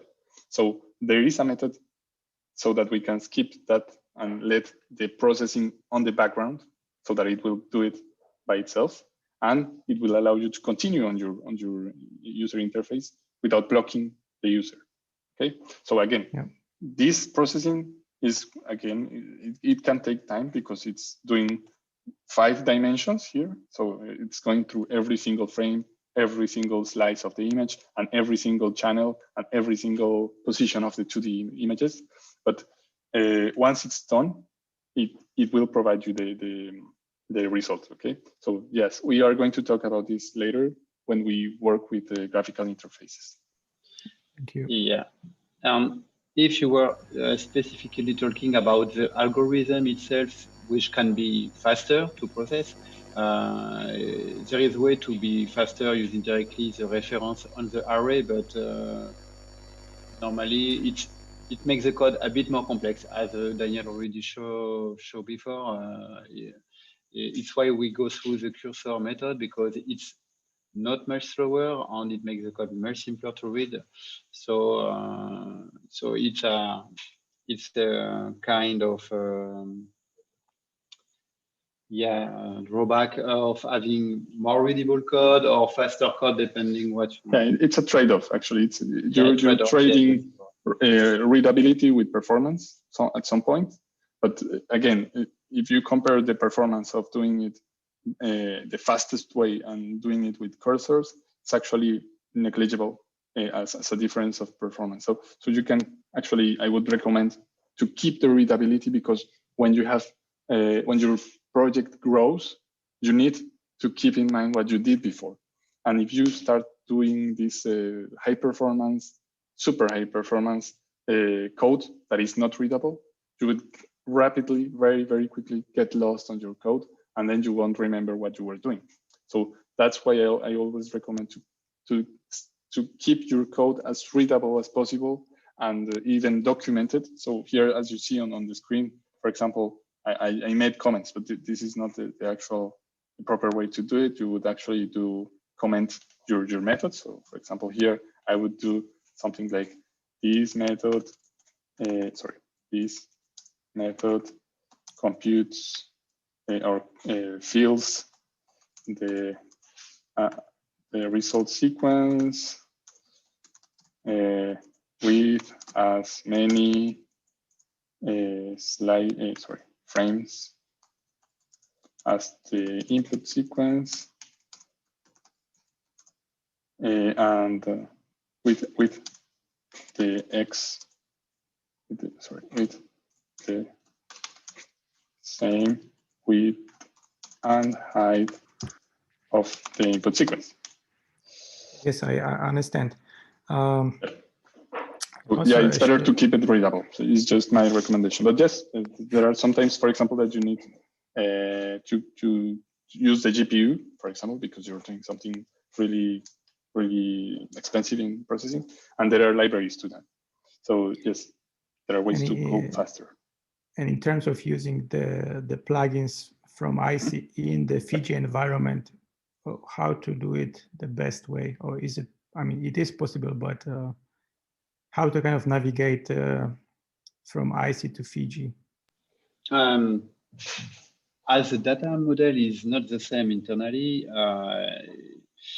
I'm not sure to understand your question. Do you mean you want to develop a plugin for both software, or? No, let's say if you develop a plugin in IC and it's relatively functional, or it's functional, but you would like to maybe, I don't know, use it or part of your pipeline.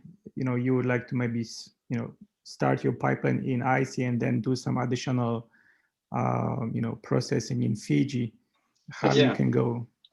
Okay, so in that way we have some interaction with Image. I would say Image Fiji in IC. I'm not sure you can do the opposite. I mean, using IC processing into Image, or maybe not in a simple way. But yeah, you can do that with IC. So for this, there are some converters. So because since IC and Fiji are using different data structures, you have to go through a conversion of the data. So there are some converters that will convert your image to Fiji format, and then you can call from IC the Fiji procedures, do the procedures on Fiji, and come back with the results. Okay, so maybe we can show it quickly just to making it clear. If you want, if I can share my screen and show you how to do it quickly, or maybe you can do it, Daniel, if you want. Okay. So let's say. So okay, you should see my screen now. So let's say you have this data set here. So this is a 3D stack that we wanted maximum projection. So if you go to the Image tab here in IC, can you see it? Yeah. Okay, so you can just switch to this detach mode because Image work with a floating window. So it's better to put IC in the same mode. Otherwise, you will have window appearing behind the main interface, which can be a problem. So, okay, when you are in this mode, you can just say, okay, I want to convert my dataset to Image dataset. So you just click here, and then you have the same image or dataset in Image format. And so here you can use whatever plugin from Image and do any process on this image. And when you are done, for instance, let's say that we will do this row, and I will do a very fine edges process. I don't know. Yeah, and it takes some time. Yeah, no, it's okay. Okay, that is it. So you can see that something changed in my image. And then when you are done, you can convert back the Image dataset to IC like this. And you have this result, even the ROI, the region of interest is converted back in IC. So this is a way to doing iteratively, but when you are doing some complex workflow of analysis, normally you are using the protocol in IC.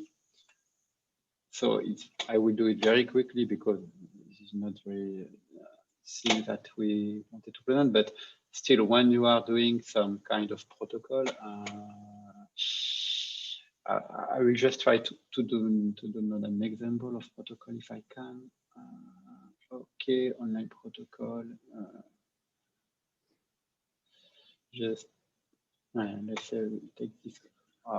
No, there is too much plugin to install, but okay, even from the protocol, you can do some basic processing in IC, for instance, and then you have this interaction with images. So you can, for instance, call an image macro, call an image plugin, and you have also operation to convert image plus to sequence and sequence to image plus. So this is what will allow you to interact with image plugin and macro from IC from the protocol. That is what protocol is what we use when you want to automatize doing batch processing or complex analysis workflow in IC. Yeah, that's great. Yes. Thank you very much. Okay.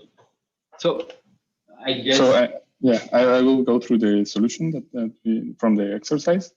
So again, I'll share my screen again. Okay, so we were talking about doing the same processing of the Z projection, but instead of using the Z axis, we would be doing the processing on the T axis, so the frame axis, right? Instead of the volume axis. So in that case, what we would be doing is actually changing a little bit the method, because instead of going through every single frame of the image doing the Z projection, we would be going through every single slice of the image and then going through all the intensities at every frame of the image and keeping always the maximum intensities.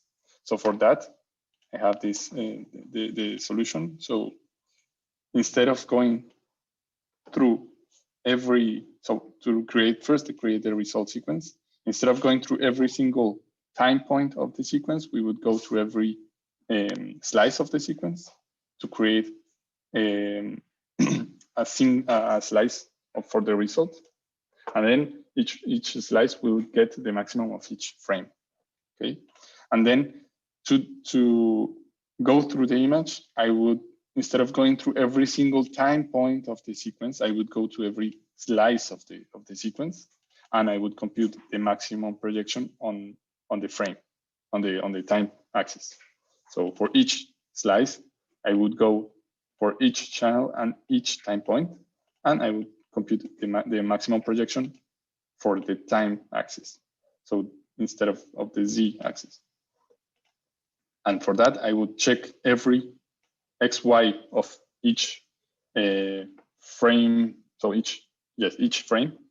And for that XY positions, I would keep the maximum for that time point. So here I'm using, so since every slice has the same time point, 0, because we are doing the projection on the T axis, I would keep at that position the maximum between the previous calculation of the maximum with every single time point of the sequence.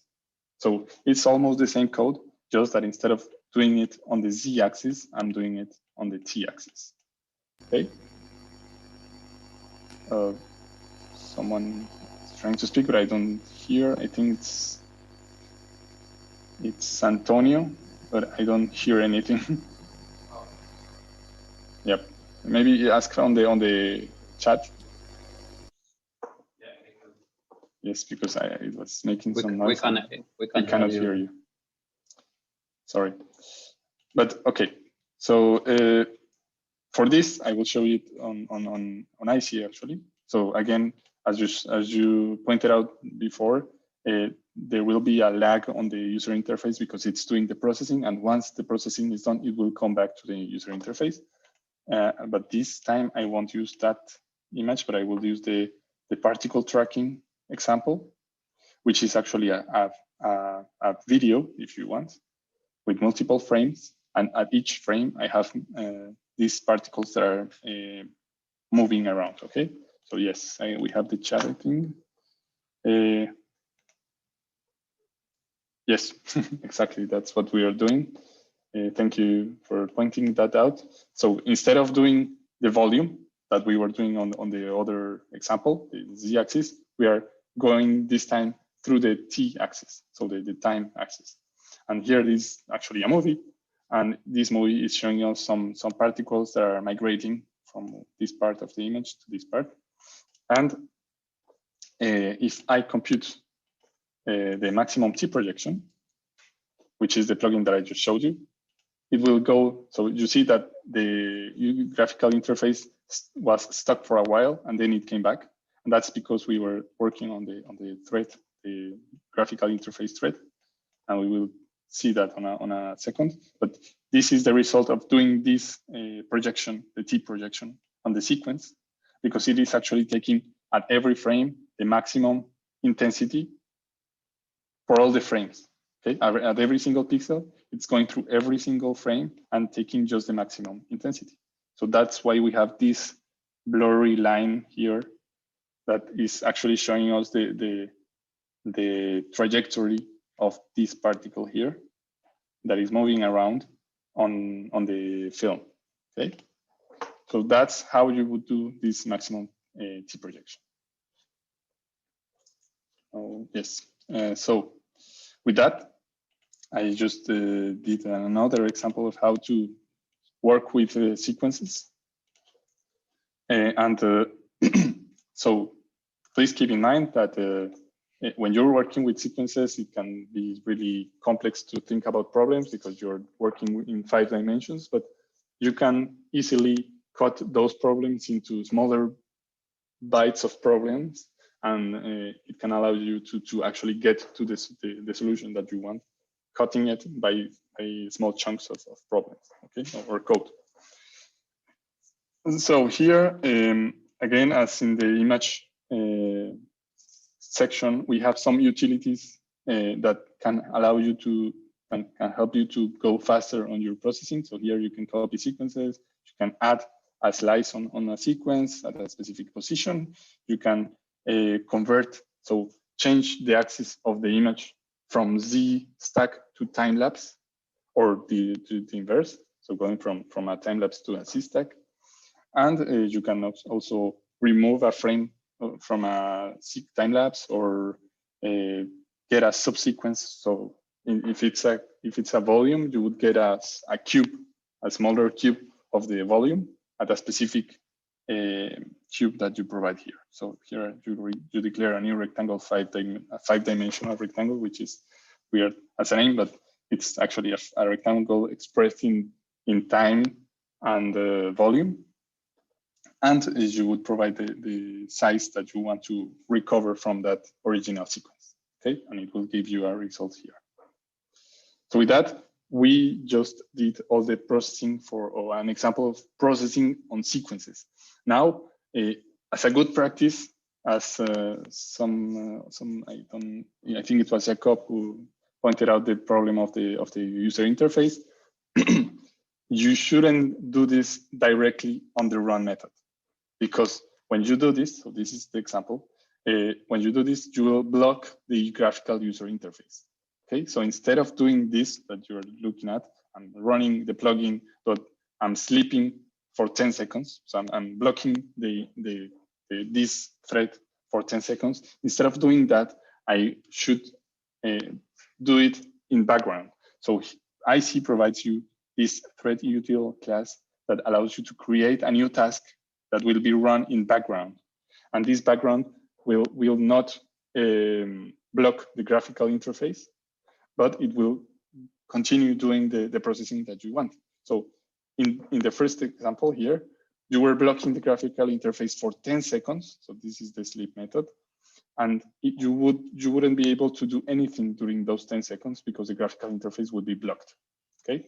But in this case, since you are sending this task of sleeping for 10 seconds to the background thread, it won't be affecting the graphical user interface, okay? So this is a good practice, and in the examples that I just showed you, it would be better if you send that processing of the projection, for example, to a different thread that would be doing the projection. So it won't affect the graphical interface.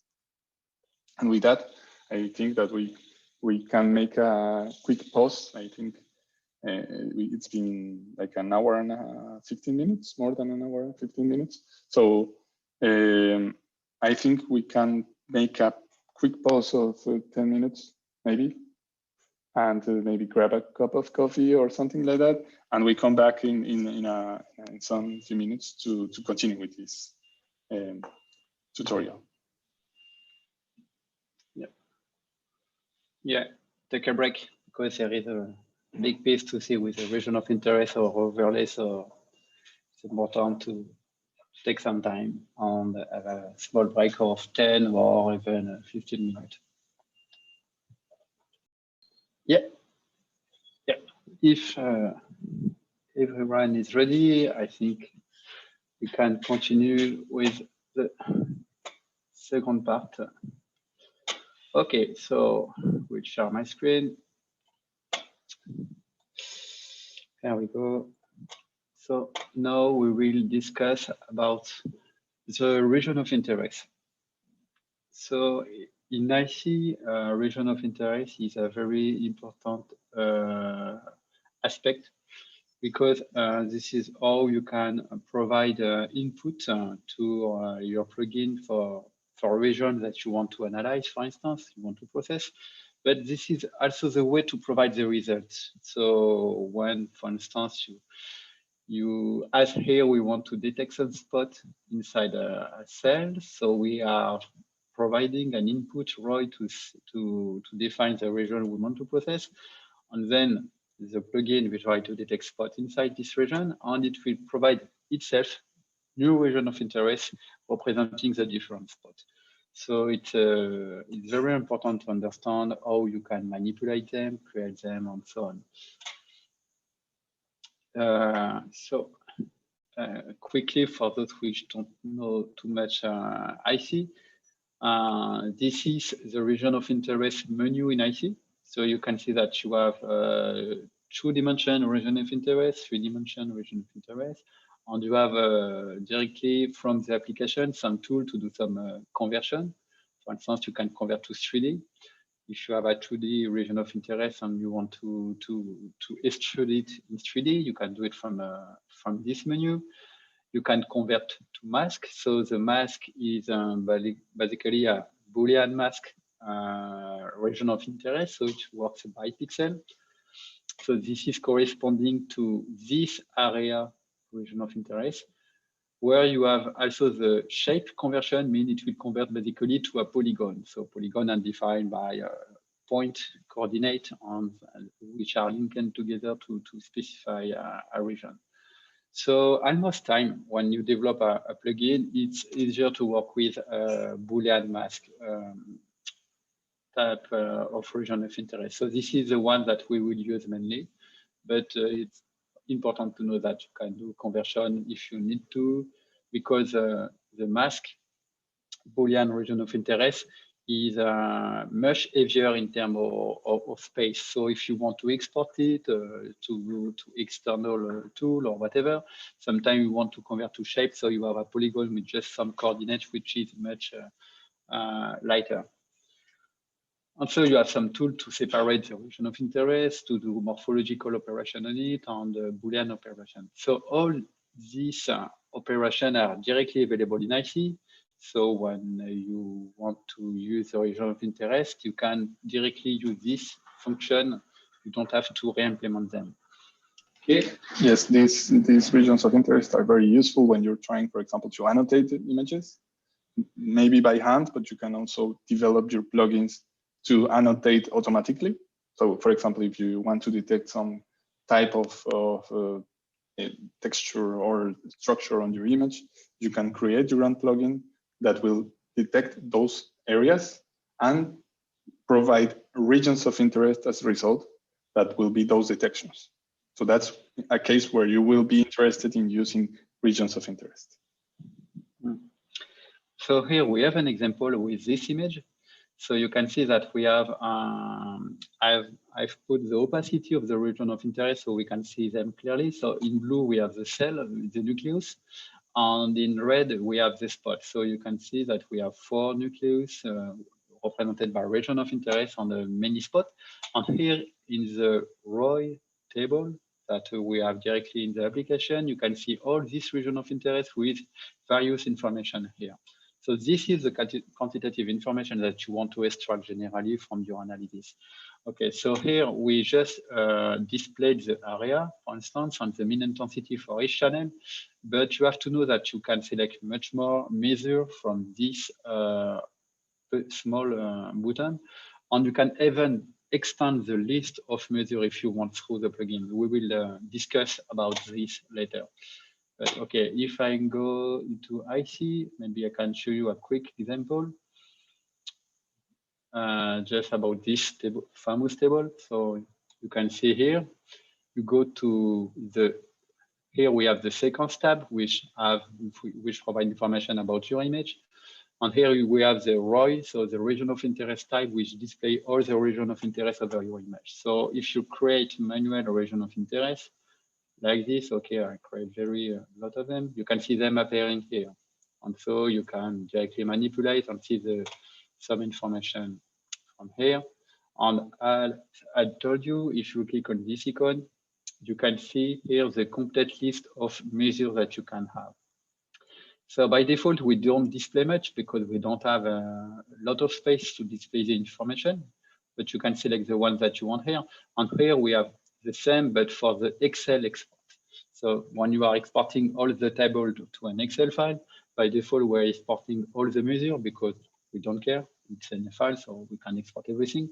But again, you can select it if you want. You can remove some if you don't want to have everything. Okay, so it's something very important in IC to important how the image analysis work, because it's very different from ImageNG, where you almost time use a binary image and then you extract the measure from the binary image using a different plugin on the tool. But in IC, the way to do it is just to get region of interest from plugin. And it's why almost all plugin will generate region of interest for the result, almost time, when it's possible. Okay? So that said, we can go to the next slide. Okay, have some lag. So it's important to know a bit more about the region of interest class structure in IC. So we have the base ROI object, which is the ancestor for all the classes. And then we have ROI 2D, 3D, 4D, and 5D. You can forget these two ones, the 4D and the 5D one, because they are not that useful, to be honest. But still, it's important to know that I will remove my mask because I don't. I think you don't. I think it's better like this.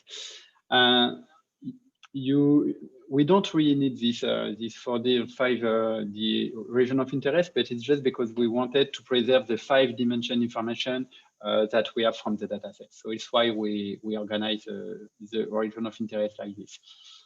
But what you need to know, so if, for instance, we take the region of interest 2D, you have some specialization from the region of interest 2D, so it means that we have method which work with 2-dimension operation. And of course, all the 2-dimension region of interest will extend this basics class as and separate for instance, in shape for the polygonal, for the ellipse, and the area, which are the Boolean mask oriented mask. And so another important point is that all ROI, even if they are 2D, 3D, or 4D, or whatever, provide 5-dimension information. To quickly illustrate this, I will show you in the application. So if you go here, okay, I will increase the size of the font because I think it's quite difficult to read for you. Okay, so you see that here I just use the ellipse ROI, which is a 2D ROI. So I can draw it like this, and it's right ellipse 2D, so obviously it's 2D. But still, when you go through this table, you can see here in the position that we have X, Y, and we have also Z, T, and C position. And so even if we have a 2D region of interest, we can change the Z position, for instance. So for this ellipse here, I will set the position of the Z to, yeah, I need a 3D stack, sorry. Because here I have a 2D image, so it won't work. Okay, here I have a 3D image, so it makes more sense to change the slice of the wall. So here, now that I have a 3D stack, I can change the slice of the ROI and can put it on a specific slice. For instance, here I will put it on the slice 5. On this case, the ROI is not anymore visible by default because I'm not on a slice 5. I'm on slice 15 here. But if I go back to slice 5, okay, I can see back my ROI. So it's important to know that even if you are 2D ROI, you can somehow localize them in a 5-dimension. Okay.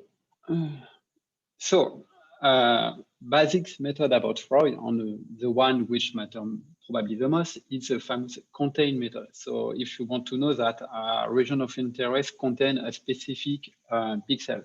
So by default, when you are using the default ROI, so the root ROI classes, the root ancestor, you have a 5-dimension contain method, which takes the X, Y, Z, T, and C, which is the channel information.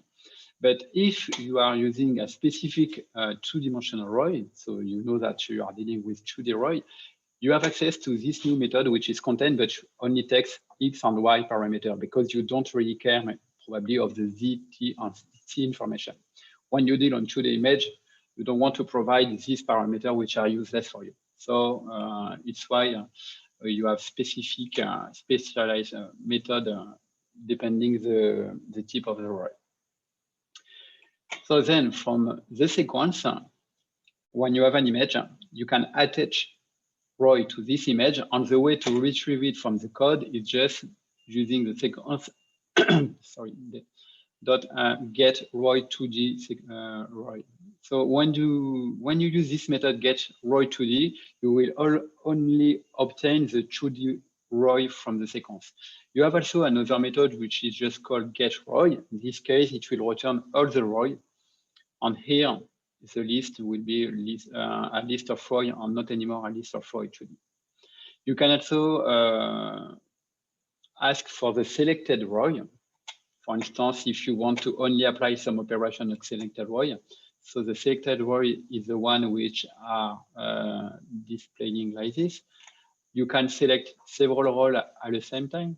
So for instance, here I put a multi-selection. So it's why you have this method, get selected ROI, which return a list. But you can also use a selected ROI, which will return the first found selected region of interest if you want to apply a specific process to a single region of interest. Okay. So this is a very basic method about the ROI. So what we will try to do with our region of interest is to compute a mean intensity. So what we want is to compute the mean intensity inside the region of interest. So for that, of course, we will use the ROI contain method to know if it contains a pixel, and if the pixel is contained, we will add the value. So for that, we have a simple algorithm here. So what we do is we take the first image of the sequence, because here, just to make it simple, we will just apply the mean intensity on a single image. So we take the first image of the sequence, we consider a 2D image, and then we will iterate through the X and Y dimension of the image. And for each pixel, we will just test if the region of interest contains the current pixel. And if it contains it, we will add the pixel intensity value. So to get the pixel intensity value, we already saw it with Daniel. You can use this method, image get data. You specify the X, Y position and the channel, which is O, because we don't want to tackle different channel here. So we take this pixel intensity value and we add it to this mean variable. So that means that this mean variable first will contain the sum of intensity when we are going through the loop. So first it contains the sum, but at the same time we are also counting the number of samples, so the number of pixels that we are adding. So we are just adding all the intensity pixel which are contained in the ROI. We are counting the number of samples, and then the mean intensity at the end is just the sum divided by the number of pixels, obviously. So this is what this sample code is doing. So here you have a link if you want to test it. And in my case, I have already it in my project, so I will just try to use it directly. So normally the code is there. So I have a bit more code in my example because we are checking that we have an image which is open. And we are also checking that we have a region of interest over the image. And then we are doing the simple mean intensity computation here. And you can see that the result is just a message which will be displayed into the console message, into the console output. So, okay, let's try on, okay, why not on this image? So I have one region of interest. I have one image, so I will try to execute my mean intensity plugin ROI. So this is the mean intensity plugin ROI, the simple one. I click on it, and I don't see anything appearing here because it only displays message in the console. So to get access to the console, you can go back to Eclipse. So we can see that we have the mean intensity displayed in the console in Eclipse, but you can also go to the output panel in IC.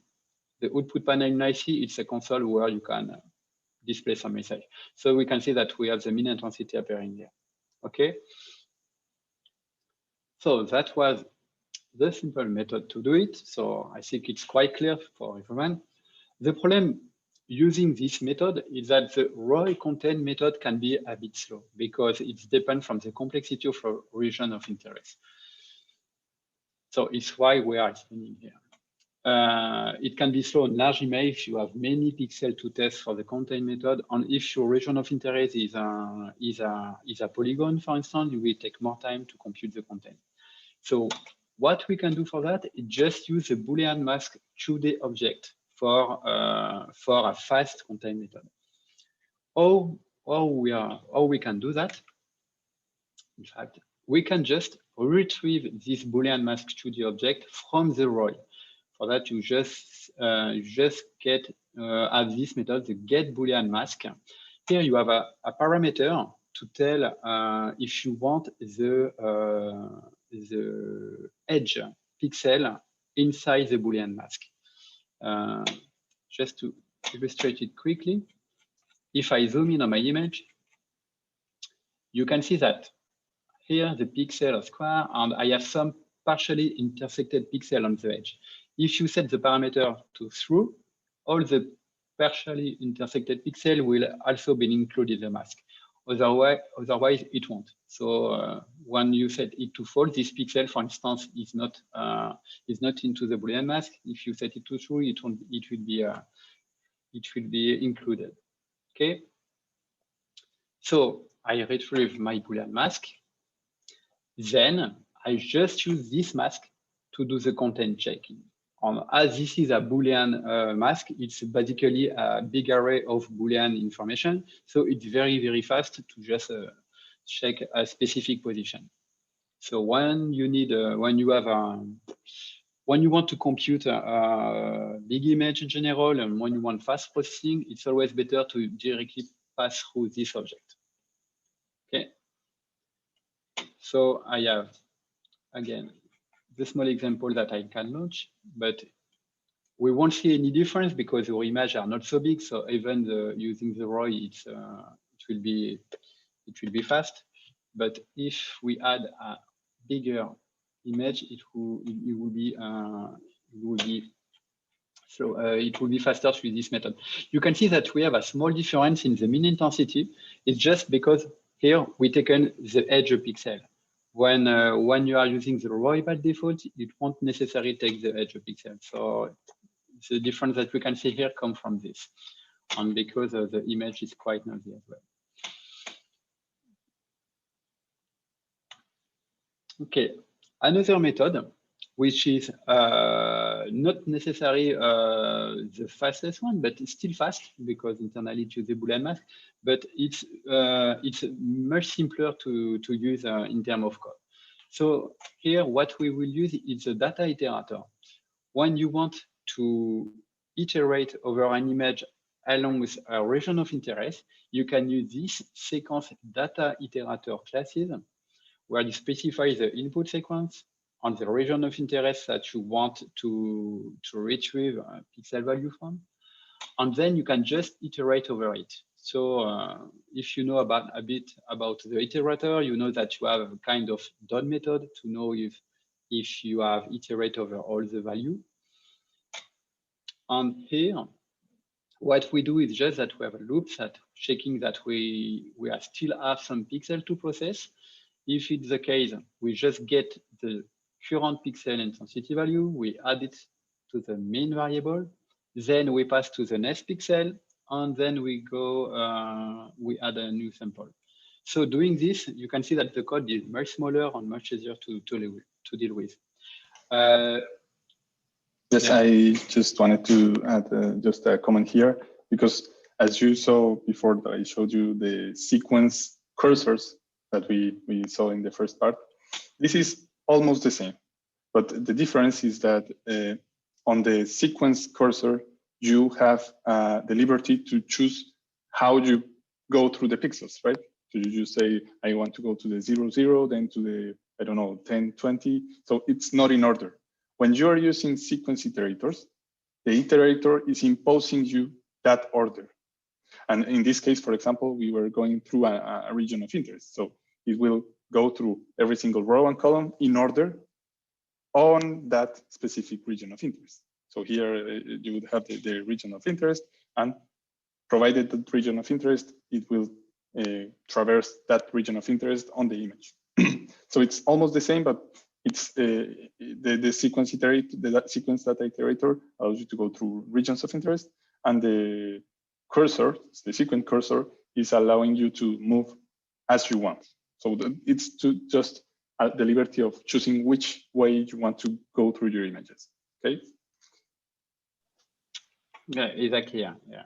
So this one is really handy because it will directly deliver the pixel from the region of interest, but it doesn't offer the possibility to change the dimension of visiting the pixel. So it's always go to the higher dimension. So let's say the time dimension, then the z dimension, then the y and x dimension. But if what you need is just to compute all the pixel value contained in the region of interest, it's really easier to use that sequence data iterator classes. Okay, so again, I'll just quickly test my example. So I have my mean intensity plugin ROI, Boolean mask, already test on the plugin iterator. And if I go through again, up, I get the result. Still a bit different, but okay, I have to check if maybe it doesn't take the edge as well. But okay.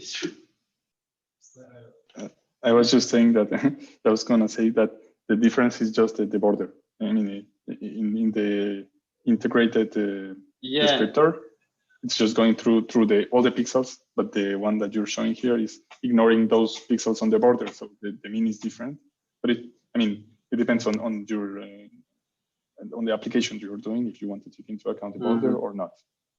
Yeah, on here, as I was doing a region of interest, which was almost measuring the background with what's quite noisy. It's why we have much difference between the two.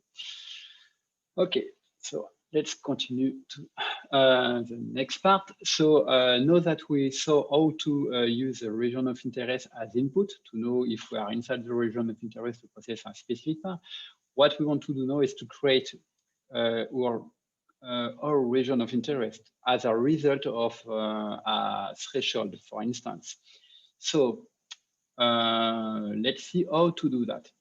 So the idea is to create a region of interest which contain all pixel value which are above a specific threshold value. And there is, of course, different methods to do that. So let's see some of them. So the first method, which we can call the naive way, is to create a new empty region of interest. So you remember that the area region of interest is the most easy to deal with when you want to do some segmentation because it's a Boolean mask. And obviously, if you want to create an object from pixel, it's easier to deal with this region of interest. So we create this region of interest. So by default, it will be empty. And then exactly as we did before, we will go through all the pixels of the image. Except that here we will just test that the pixel intensity value is above a specific threshold, and then if it's the case, we will add the current point to our region of interest. So it's quite easy. I think it's easy to understand for everyone. And at the end, what we do is just we tell that we want to display the region of interest over the image. So for that, we can just use a sequence add a region of interest, specifying the region of interest as we just created. Okay, so let's test this this plugin, which is called Threshold Plugin Simple, into IC to see how if it works. So the threshold value was not specified here in the example, but obviously in Eclipse we specify it we put a value. Let me, okay, here. We put the threshold to 40, so just to test. So it's a very fixed value, not yet possible to change it, but it's just for the example.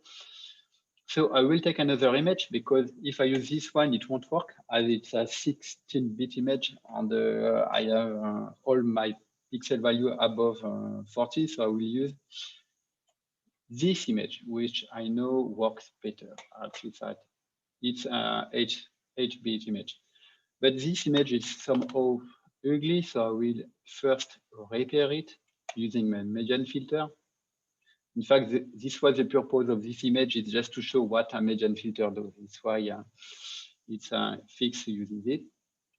Okay, so I have my image and I will try to just execute my threshold simple plugin over it like this and hop.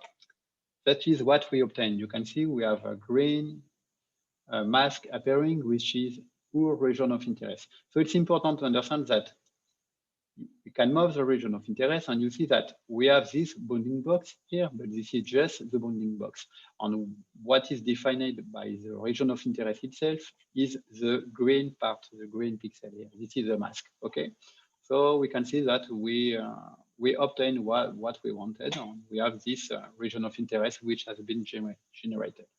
So quite easy to get it, but we will see no a faster method to do it because what was not really optimal here is to use this add point method. Sorry, when you use the right add point, in fact, internally it will do some.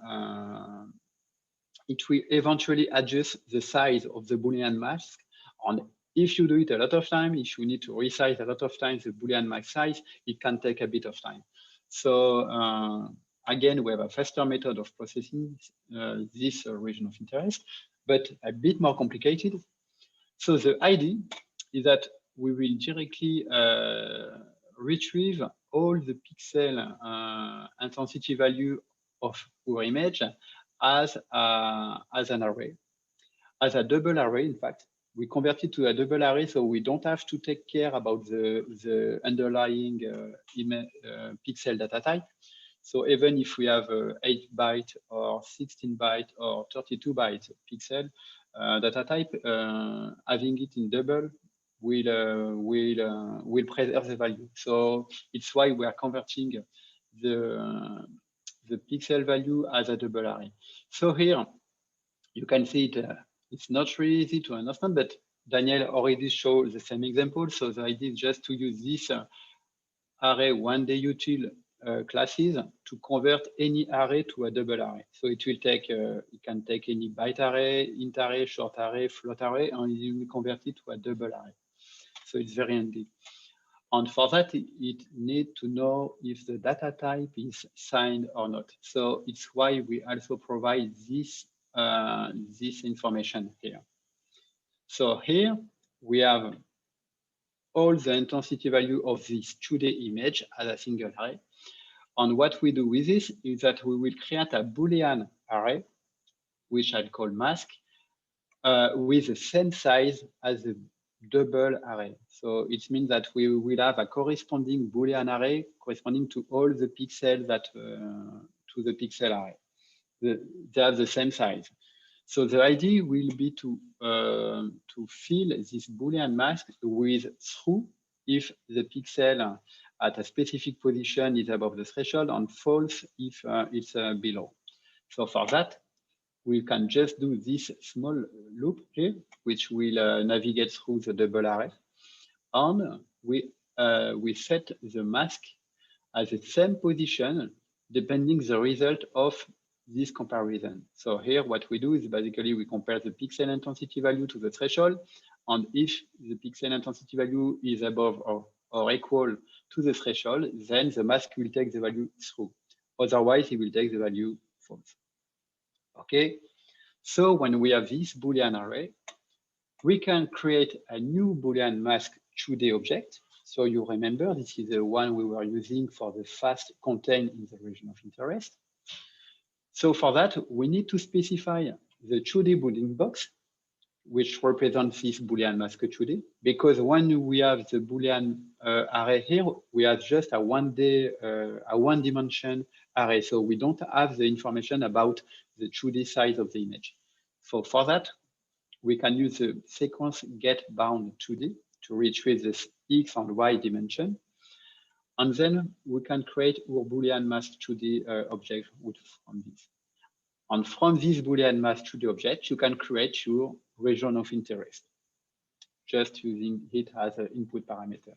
Okay, so this is a faster way to create the region of interest, but still a bit more complex. Stéphane, just to provide some perspective here. So here we went to the creation of a double array and creating the mask manually.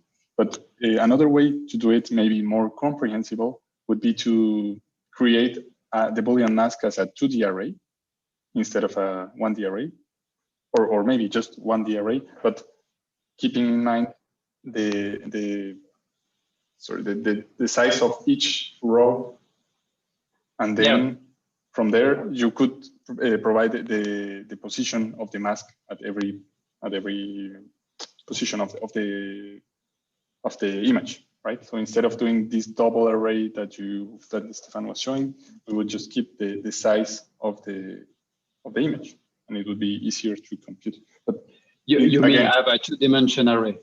Exactly. Yeah, exactly. Right. We could do that to make it more simpler to understand, and so we could keep the XY loop to fill it. But this is a bit slower. When you are using 2D array in Java, the access is a bit slower. So it's why here we wanted to provide the fastest method to do it. So it's why we have just a 1D array. But it's true that it may be more confusing for you to understand how to fit a 2D image inside a 1-dimensional array. But yeah, a 2D array will work too. It will be just a bit slower. Okay, so the threshold plugin fast is the implementation of this code. So I will try to test it to see if I have the same result. Thresholding, so I have the simple, I have the fast version. Normally, if I click on it, you can see that it works exactly the same way, same result. Okay, so now we have seen how create the region of interest. You have to know that as for the image or for the sequence classes, we have our raw utility classes which provide many methods. So here we just give, for example, so if you want to compute the area, for instance, you can just call this method. Okay, it's not raw util, but in the raw util you have it too, but you have a specific descriptor for that. On the compute area, take 2 parameters because the area return the value in using the pixel size information from the sequence. So so you need to provide the sequence to retrieve the pixel size, so it will do the conversion and return the result in micrometer and not directly in pixel. So it's why we provide the sequence parameter here. You can also compute the mean intensity. Even if we did it manually before, you can see that we have this information directly through the raw utilities. And you can also process the union between different rows. If you want to merge several regions of interest together, you can do it and get the result as a single region of interest. You can do some subtraction. In fact, you have many operations already available, so you don't have to reinvent the wheel each time. So it's important to know that. Okay. So now we go to a next topic, which are the overlay. So the overlay in IC are used to display information above the image. So without modifying the pixel data in the image, we want to provide sometimes some extra display as a region of interest, in fact. And so for that, we use the overlay in IC. So it's important to understand how to deal with that when you are developing plugin as well. So if we go to IC, we have an example here. In this image, you can see that we have in the layer tab, layer and overlay are the same thing, I see. So if you go to the layer tab, you can see that we have 3 layers in this image. So the image one recompose is the layer of the image itself. And then we have the roller helper, which is a plugin which allows you to measure the object on your image. So this is this layer. And we also have the scale bar, which appear here. So each layer is independent and you can hide them independently. And also you can provide some specific settings for your overlay. For instance, here if you click on the scale bar, you will see that some extra parameters are available in the interface. So it's important to know that you can do that directly from overlay in IC. Okay, so we will see a small example together. Yeah, so it's important to understand also that it provides some display over the image, but it also provides user interaction because overlay is used to get event from the mouse and event from the keyboard. So if you want to react to a specific mouse event, for instance, if the user click on the image and you want to do something on this event, you can do it through the overlay. And the same for the keyboard. If you press a specific key, you can, maybe you want to show something on the image, so you can do it from this. So let's see a quick example. We will try to do a simple cross overlay. So it means we will do a cross over the image.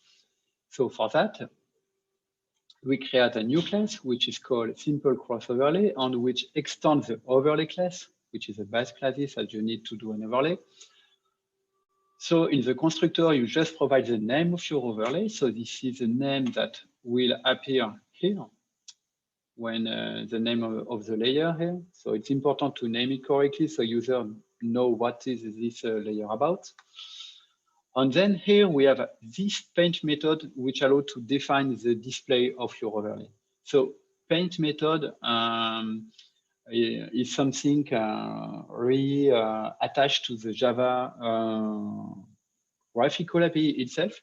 So the graphic 2D object is something which is very internal to Java on how to graphical interface work in Java. So it's why we receive this parameter, first parameter. So. And then IC add 2 new parameters. So the sequence object, so you can know on which sequence your overlay is currently paint. On the IC canvas, which is the current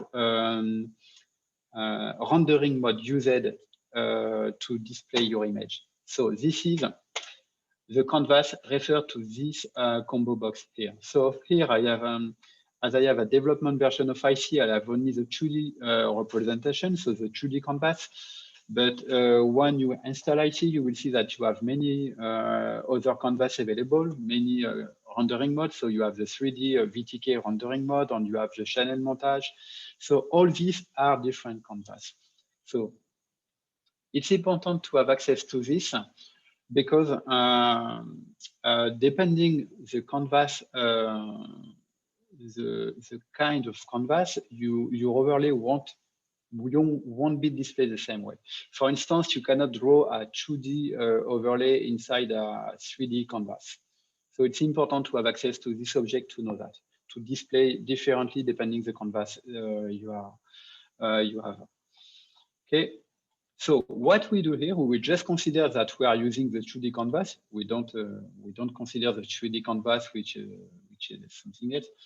So what we will do first is that we can test that the graphical object is not null. For a 2D canvas, it will be never the case. But if you are using a 3D canvas, this graphical object can be null, so it's why we are checking for it. Okay. So if we are in the 2D canvas, what we will do is just to set the color to yellow because we want to do a yellow cross. So we set the color to yellow. So this is all Java-based methods. So you have to know a bit this to your overlay. Then what we want to do is just to set the line width we want to use to draw the cross. So for that, we use a set stroke method. And here we say that we want a basic stroke of 5 pixels of width. And then we draw 2 lines. So for to draw the cross. On the true line, obviously start at the top left corner, so the position 00, and goes until the width on the 8 of the sequence. So it's why I start my line from 00 and go to the width on the 8 to try the first diagonal. And then I draw the second line from the opposite side, from 08, and it goes down to the second width to 0. So this is just to draw a classic cross over the image. So this is the way how we do the display. And then we also want to see a bit about the possible user interaction. So here, what we will do is just we want to remove the overlay when the user click on the image. So for that, we will use a mouse click event, which is available in the overlay class. So you have this mouse click event, but you also have other mouse event as the mouse move, the mouse drag, the mouse press, and even the mouse wheel if you use the wheel over your image. So it's important to know that you have all these events available. You have also the key press if you want to get the keyboard event. But here, the one we want to use is just a mouse click. So what we do of the mouse click is just we tell to the overlay we want to remove it. And for that, you can just use this remove method with which automatically remove the overlay from the image, from the sequence. Okay. So when we have done the overlay classes, what we want to do next is just to add this overlay to the sequence. And for that, in the same logic that we add region of interest on an image, you can just add overlay to an image. So we just use the add overlay method, and we add the new created overlay with this new simple cross overlay code.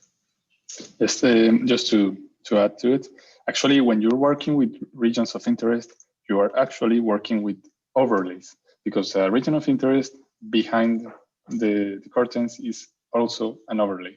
Okay, so all the events that you're getting from the mouse when you're selecting the regions of interest are passing through an overlay event handler. Okay, exactly. So, yes. As you can see here in the layer tab, I have my image here, and I have also here the area 2D, which is the overlay of the region of interest. So indeed, each region of interest is an overlay by itself. That's exactly what Daniel said. Okay, so let's test it. So normally, if we try to launch our simple cross overlay plugin, we have an image in the image before, and we should obtain this result. So let's try it on a different image. I will take back this image here. Okay, I'm looking for my overlay, simple cross overlay plugin here. Okay, I can click on it, and here it is. You can see it displays the cross. And if I go to the layer tab, indeed, I can see my simple cross overlay here. And normally, if the code is correct, if I click on the image, the overlay should disappear. So if I click on it, indeed, the overlay disappears as we asked him to do. So if you go through the complete code of the overlay, simple cross overlay code, so we have defined the overlay classes here. It's an internal class, so the simple cross overlay, which extends the overlay, the paint method, the mouse click, and here we have the plugin classes, which is a plugin actionable, which only do this operation. So in the run operation of the plugin, we just retrieve the current sequence, the sequence with as a focus, and then we add the overlay as we just explained before. That's it. So it's quite simple. Okay. So now what I will tell you is just to create a small exercise. And you will create an overlay which displays the name of the overlapped region of interest. And the name should be displayed at the mouse cursor position. Yeah, it seems to be a bit difficult, but in fact, it's not so difficult. You remember, you can retrieve the region of interest from a sequence using sequence get ROI. And you can also test if a ROI contains a specific point using the ROI.contain method. So you have to use this method. And of course, you have also to use the overlay event method. Here, you will need to use a move event to know that we are moving the mouse position, and so we have to draw this the ROI name at this position. So I will let you a bit of time to do it, or try to do it, and then we will see the solution together. Okay. I will let you maybe 5 minutes, because not sure that you will be able to find all the solution alone, but I still let you 5 minutes to think about it, and then we will see the solution together. Okay. And if you have some question, it's also the good time to ask them now.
Okay, I will slowly show one possible solution for that.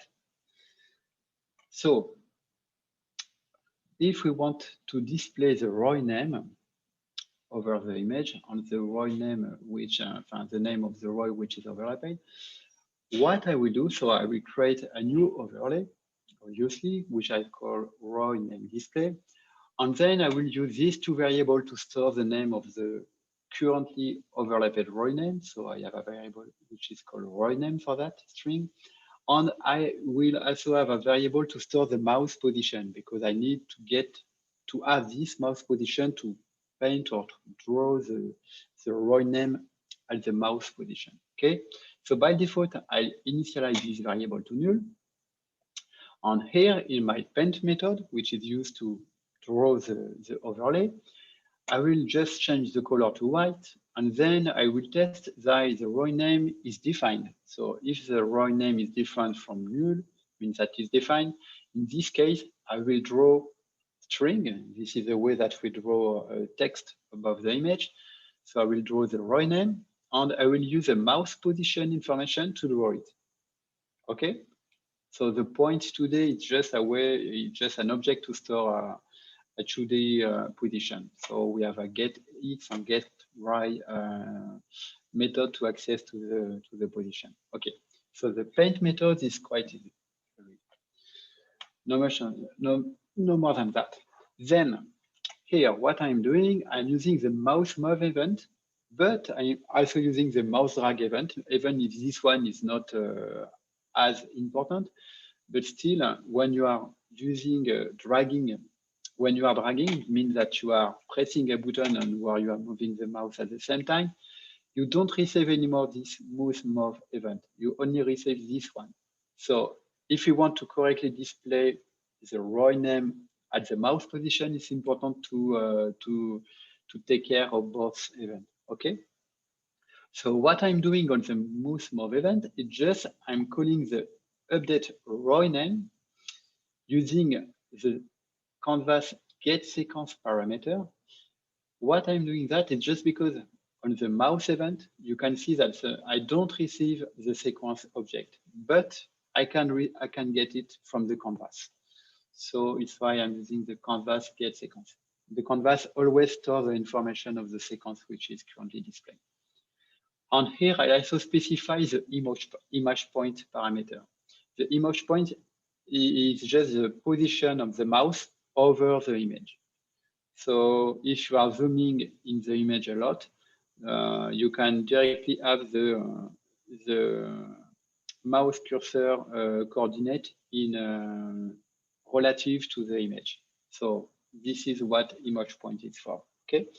So yeah, I call this method to update the ROI name from a sequence and from an image position. And what this function will do, it will try to find the overlapped ROI for this image at this position. And if we find a region of interest which is overlapped at this position, then we store its name. Otherwise, we just set the name to null. Okay. And at the same time, we also store the mouse position always. So for that, I just use the image point object here that I'm cloning because this one can eventually change. So it's better to clone it to store it. Then I do a last operation, which is to notify the overlay that we change some information to the row. So basically, we just notify the overlay that we need to be read row. So for that, we have to call the painter change. Means that the drawing, the draw need to be done again. Okay, and then what we need to see is this get overlapped ROI method, how it works. We think that is not very complicated. So we receive the sequence on the image position. So what we do is just we retrieve the 2D region of interest from the sequence. So we have the list here, and we just iterate over the list. So you can iterate in Java just doing this simple for loop.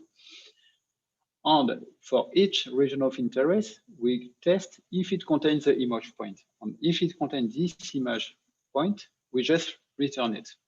Otherwise, we will reach the end of the function and we will return null. Okay? Yeah, we had this question yesterday on the session that we had yesterday, that what happens if we have multiple regions of interest that are overlapping that position, right? So well, the method that Stéphane is showing you is just taking into account the first one that it finds. Okay, so it won't take into account all the overlapping sequences, just the first one that it finds. That's why when you see on the get overlapped ROI, it's only returning one region of interest, and it's the first one that it's found on the list. Okay, exactly. But if you wanted to get all the regions of interest, in that case, you would have to return a list of regions of interest and go through all the regions of interest and check if it's contained. You would add that region of interest to the list of overlapping regions of interest and return it as the result. Yeah, but after that, if you need to display the name of all the overlapped regions of interest, you need to sort how to display them without overlapping the name. So it's why here we made a simple example. So now that we have this exercise done, we will just test it again over our image. So normally it's ROI name, yeah, ROI name overlay plugin. So I just launch it. I can see that it's correctly launched because it's appearing in the layer table. But as I don't have any region of interest for now, it doesn't do anything. So if I try to draw a region of interest like this, if the mouse is outside the region of interest, nothing appears. But if I inside, you can see the name of the ROI appearing. So just for the fun, I will try to change the name of the region of interest, my Roy, like this, and test if it works. And you can see that the name is correctly retrieved on this page. And you can see that as soon that I'm going outside, it disappears. And why the mouse drag event was important is if I was doing this, for instance, here I'm doing dragging while maintaining the button press. If I wasn't using the mouse drag event, the position won't be correctly refreshed on the right. It's why it's important to use it as well. Okay. Okay. So again, as for other classes, you have some tool available in IC to make things simpler with an overlay. So you have the anchor 2D classes, which is a kind of small object which allow you to easily move object over an image and to simplify the mouse interaction. If you need, for instance, to have a sticky note somewhere and you want to be able to take the sticky note and move it somewhere, the Anchor 2D classes bring some facility to do it. So you can easily drag object or remove it or whatever. We also have this image overlay classes, which is just a simple image overlay. If you want to display an image over another image, you can use it to facilitate the operation. And we also have this VTK painter interface, which is important when you want to create a 3D object over the 3D canvas. Because in IC, you have this 3D rendering view, which is quite nice, but it's a bit more complicated when you want to do overlay for that. So we created this VTK painter interface to simplify it again. So last section of this course is a graphical user interface. So in Java, the graphical interface creation is not really an easy task because you have to do it by code by default, and it can be quite complicated, and the result is almost time quite disappointing when you try to do it by code. So what we do for and also almost time what you want to do what you need a graphical interface is just to specify some input parameter and maybe some button to launch some specific action. So the goal of the tool that we provide nicely is just to provide a very simple API to facilitate the creation of graphical interface and to standardize it. And you will see that it can be also used to simplify the integration with the graphical programming. So for that, we created the Easy plugin, which allow to do that. So by default, if you want to have a plugin with a graphical interface to input some parameter, we recommend you to use this Easy plug classes as base classes for your plugin instead of the plugin actionable. So when you extend the Easy plug classes, you will see that you will have 3 methods that are available and you need to extend. So you have the initialize method, which is used to create the interface itself. The execute method, which is obviously here to execute the processing code of your plugin. So this execute code will be executed when you will press this running button. And here you have another clean method, which is called when you exit the plugin. So if you have specific operation as some files that you need to close or cleanup operation, then you can do it in this clean method. Okay, so when you are extending EasyPlug classes, you will automatically have a small interface like this appearing when you execute your plugin. So you have this button to execute your plugin. You have this button to save and load the parameter. So the parameter are the input parameter that you can specify. So if you want to save the value of this parameter, you can do it through this button and you can load it later. And here you have this button also, which will directly redirect on the online documentation for your plugin. Okay, and you have also this progress bar here that you can use to show the progress of the execution of the plugin. Okay, so this is the basics. So now what we want to do is to specify some parameter. So for instance, here we want to add an integer parameter and a Boolean parameter. So for that, you can just use an EasyVar integer. So any parameter for EasyPlug always start by EasyVar. So you will always find it for each type of parameter. And then here you give the type of the parameter. So the EasyVar integer allow you to input an integer.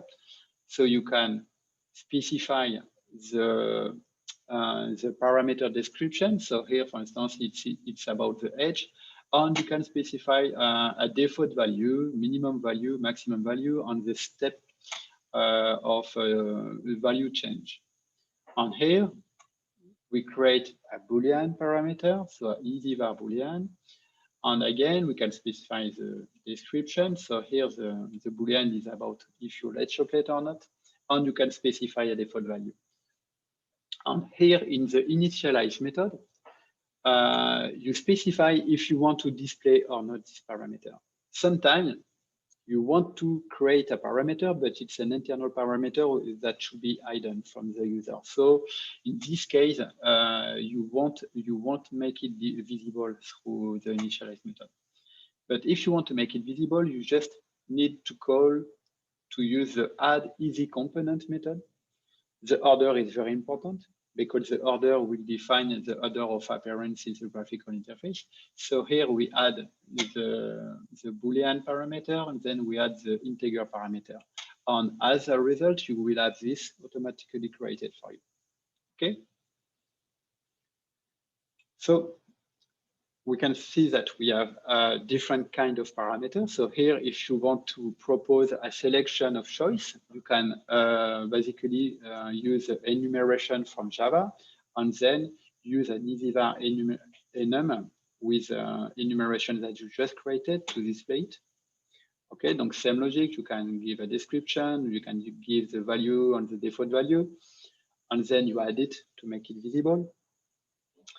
And so on, because we have many different type of parameters, so we want to show all of them directly in the code, but we have a list here that displays the basic type of parameter that you can specify. So you have spiners, you have checkbox, you have corresponding to Boolean or to integer, you have double. And of course, you have some more advanced type as sequence, and you even have row parameter, as sometimes you want to return a row object. Okay. So here we show that you can also add some button if you want to add more action to your plugin, because sometimes you want to do some specific operation, not only execute the process, but you want to do some optional small process. So you can also add a new button using the easy button variable. And if you want to do a specific action to this button, you have to create an action listener. This is the way that we do action in Java. So here, for instance, when we click on this button, we will execute this action, which will display just a small message, ouch, here. On the same way, if you want to make the button visible in the interface, you can just use the add easy component to add it. And here we have an easy label, which is just used to display a text inside the interface. So even if it's made to display parameter, you see that you can somehow customize a bit it if you want to do some more fancy stuff. You can also do some group. So if you want to group parameter by topics, you can create group with easy group. And the idea is that you just put the parameter you want to put in the group as parameter here. Okay, I create my group with a name, and then here I set the parameter which are inside the group.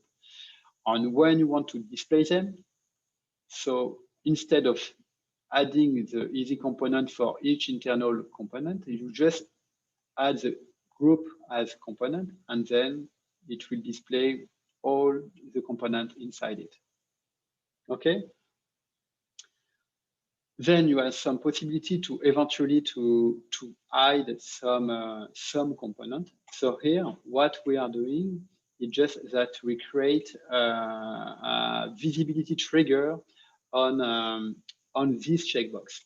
So for the some other option checkbox, which is called base tree, by using this add visibility trigger tool, we just specify that when the checkbox is set to false, it will display this component inside the interface. So here it will display the group or not, depending the value of the checkbox. Okay, so it's allowed to, for instance, to add some advanced setting for advanced user. If you want to show some advanced setting on a checkbox, you can use this add visibility trigger method to do that.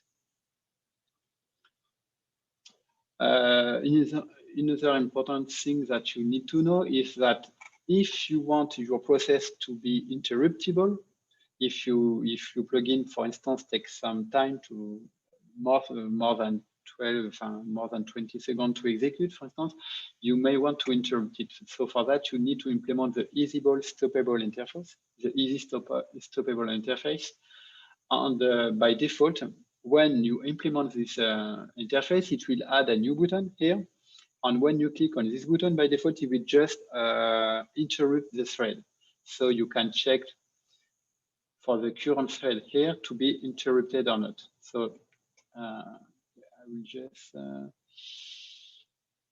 okay. So here for the current thread, we get the current thread, and we are just checking if the current thread is interrupted, and so we can break the process.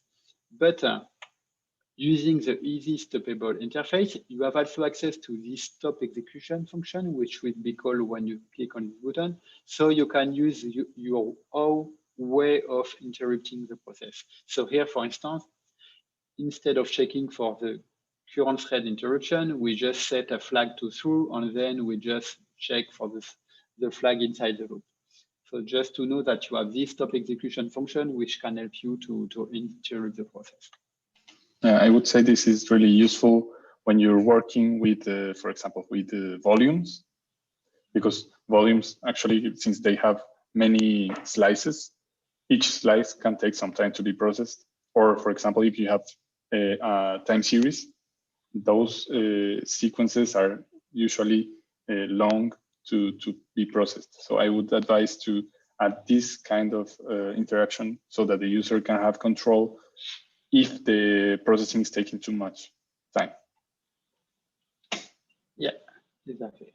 So now that we solved it, we won't see all easy plugin detail, but you have to know that you can also access to the progress bar, obviously, so you can inform about the progression.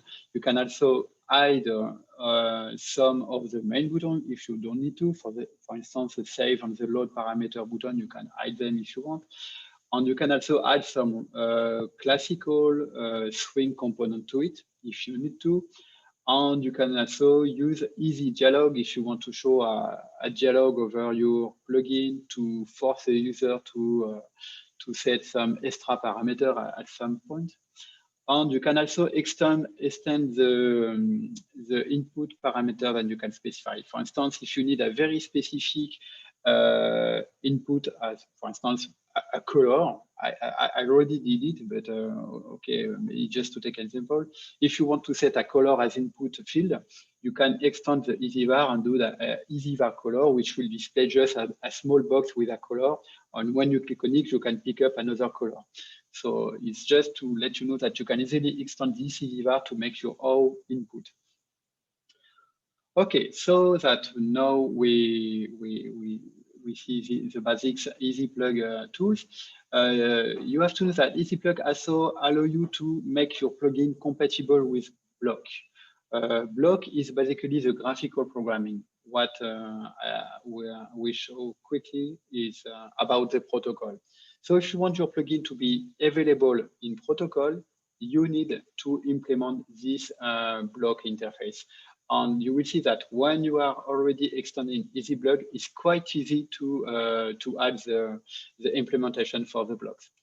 So when you implement the block interface, you will have these two new methods appearing that you need to extend. So you have the declare input, which will allow you to provide the input of the block, and you have the declare output here, which allow you to provide the output of the block processing. So here you can see that if we take the first example, for instance, so we had this EasyVar integer and EasyVar text. So what you need to do basically is just to take the input map and add the EasyVar integer variable. To retrieve the interior variable, you just use the get variable method, because there is a main difference between the two, between this graphical interface and between this block here. This block here is somehow compatible with headless mode. It means that it doesn't own the graphical interface itself. It's made by the protocol plugin. So this one contains field with a graphical interface, and this one builds the graphical interface for you. So it's why here we don't use the edge directly, but we just use the edge get variable to just get the variable without the graphical interface part. You can see it here because, for instance, for the output, we don't need it for the plugin, we just need it for the protocol version. So for the output, we just use a var integer. So you can see that we don't have this easy before, the easy part, which provides the graphical part. We don't need it, so we can just use the var integer form for the output parameter. And so when we will add the output in this function, you can see that we just add it directly because this is what it needs.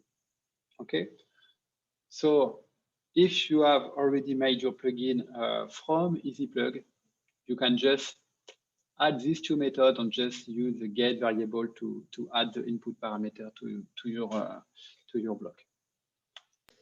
You just wanted to do something before going to the exercise, because there is like a hint here, something that you have to do if you want to use blocks, and it's that you were using EasyPlug, you were using the IC core functions, but now you're using this block interface, right?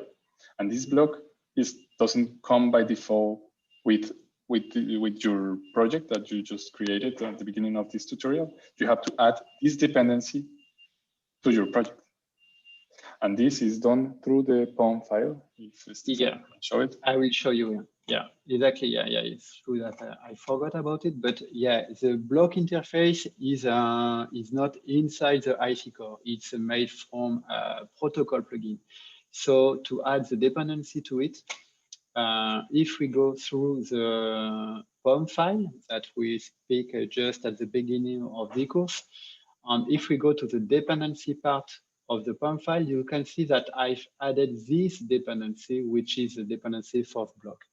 So it's the group ID is the same as the other one because we developed it internally in the unit, and the artifact ID is just called block. So it's important to know this when you want to make your plugin compatible with blocks. You need this dependency. I think that what we will do is that we will add this dependency in the POM parent file, so you won't require to add it manually in future, because it's something that we will use more and more, so you don't even need to think about it. We will add it automatically for you. Okay, so now what I will ask you, but I will do it together with you because the remaining time is quite short, is to convert the ROI threshold example to a plugin with a graphical interface. And of course, we will use EasyPlug to do it. And we also want to make it compatible with the block programming. So the idea is just to have these two inputs. So we provide an input image.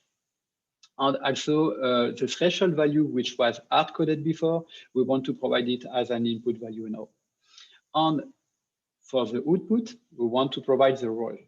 So the output it's just for the block form, for the graphical programming, because when you want to use it through the plugin, we will just display the region of interest over the input image hierarchy.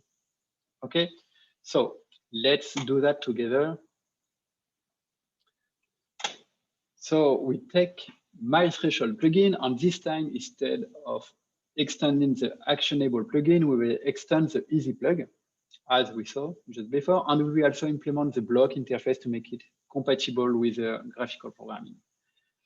So as I need 2 input parameters, I need my input image and my threshold value. I will declare 2 easy var variable. So I have an easy var sequence, which is the input image, and I have an easy var integer, which is a threshold value. So by default, I'm using a threshold of 128 because it's half of the 8-bit image value, but you can do whatever value you prefer.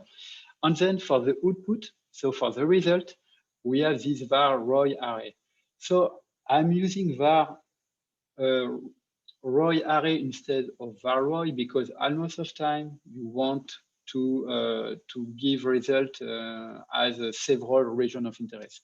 And if you have only one region of interest, it's not a problem because you can take just a single array, a single input, single one entry array. Okay, so I initialize the graphical interface. So I will add my sequence and my threshold input parameter because I don't need to display the ROI parameter. And then here, this is the 2 methods which we need to feed to make the plugin compatible with block.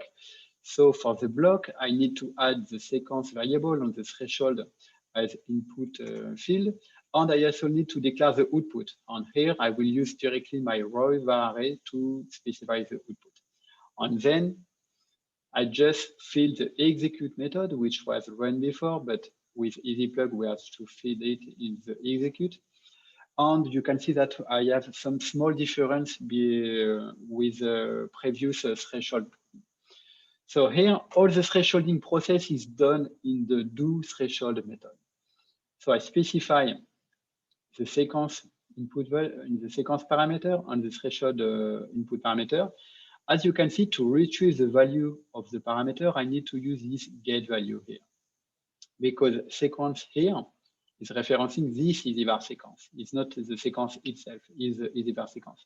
So to get the value of this variable, I need to do this sequence get value, same for the threshold. Okay, so I am doing the threshold on the sequence with this threshold value, and I obtain a region of interest as a result. Okay, so what I do here is I'm just testing if the result is not null, and I'm just also testing if I'm not in headless mode.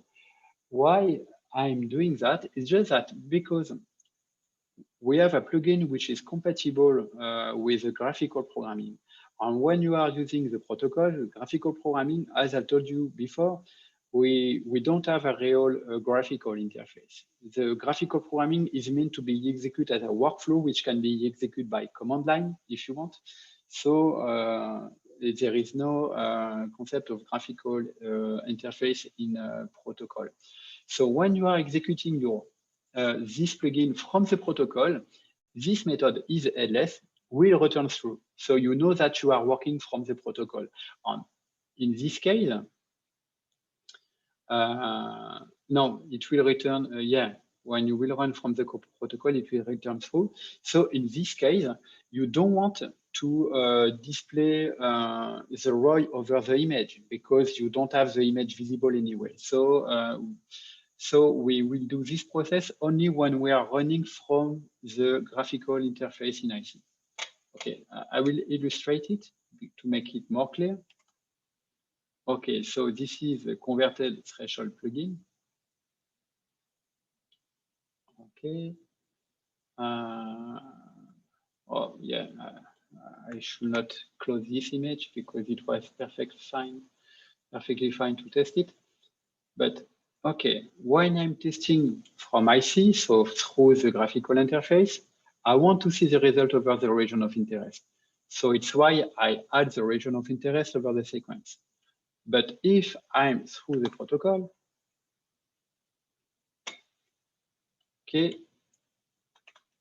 threshold plugin appear because we made the plugin compatible with it.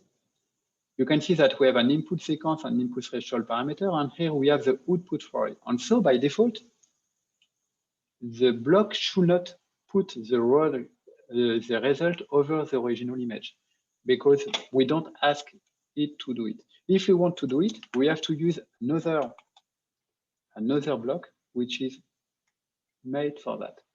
Okay, so this one is called deprecated. I don't know why, but okay, you can just use this block to do this specific operation. So you can connect the two blocks together, and this block will actually take the region of interest and it will display it over the image. But if we don't ask to do it, we don't have to do it. I mean, the threshold plugin block here don't have to do it. So it's why we have this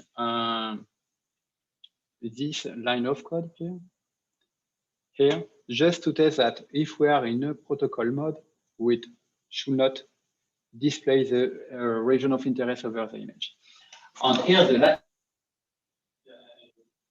I wanted to add to this the part of your presentation is that when you're executing using protocols, you usually are not interested in presenting the result as on the image, but instead of that, you're trying to present like a report or computing something behind. So that's why when we are dealing with protocols, we try not to add things to the image because they are not going to be displayed.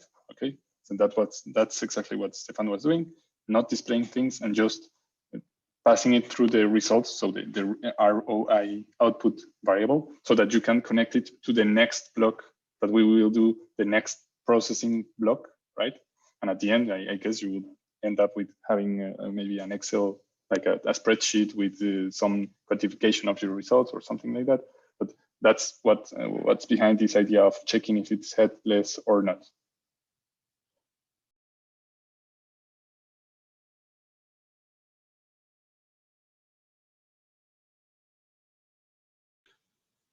Yeah, so it's important to understand that when you develop a plugin which is both used in interactive mode and both compatible with graphical programming, it's important to say that to understand that when you are in graphical programming mode, you should not do some tasks which are not defined by the block itself.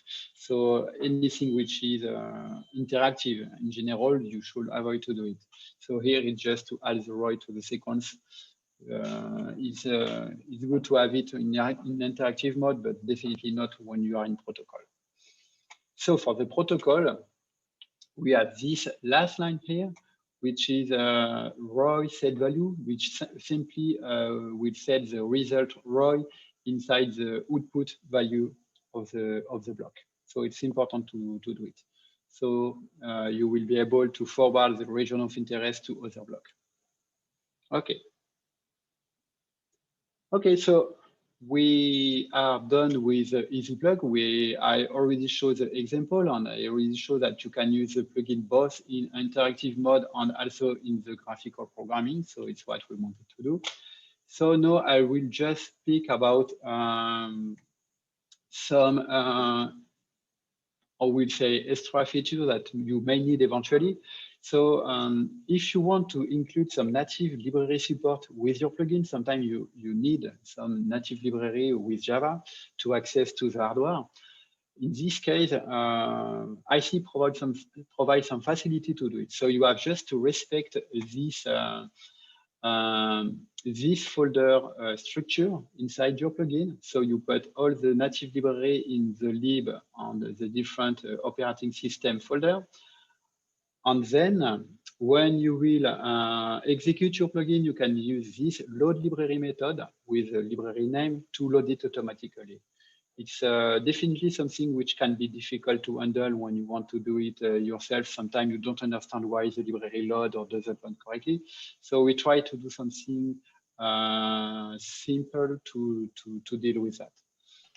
In any case, if you have any trouble doing this kind of advanced like processing, I would say, like calling external libraries, and if you are having difficulties, I strongly suggest that you post your questions on the image.sc forum, which is the forum that is dedicated for IC and also ImageJ and other softwares that are available. But if you have this specific or other questions about developing on IC, I strongly suggest that you post your questions through this forum, because that's where we are answering these questions. And also there is a community behind, so other people can benefit from these answers, and we can nourish the community through this forum.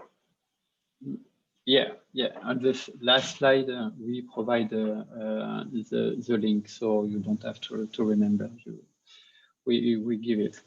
So another thing that you should know is that depending what you want to do with your plugin, you can use different plugin classes. So we show the plugin actionable, which is the default one, which allow you to execute just a plugin, just once on it appear, and then you execute and you can close it.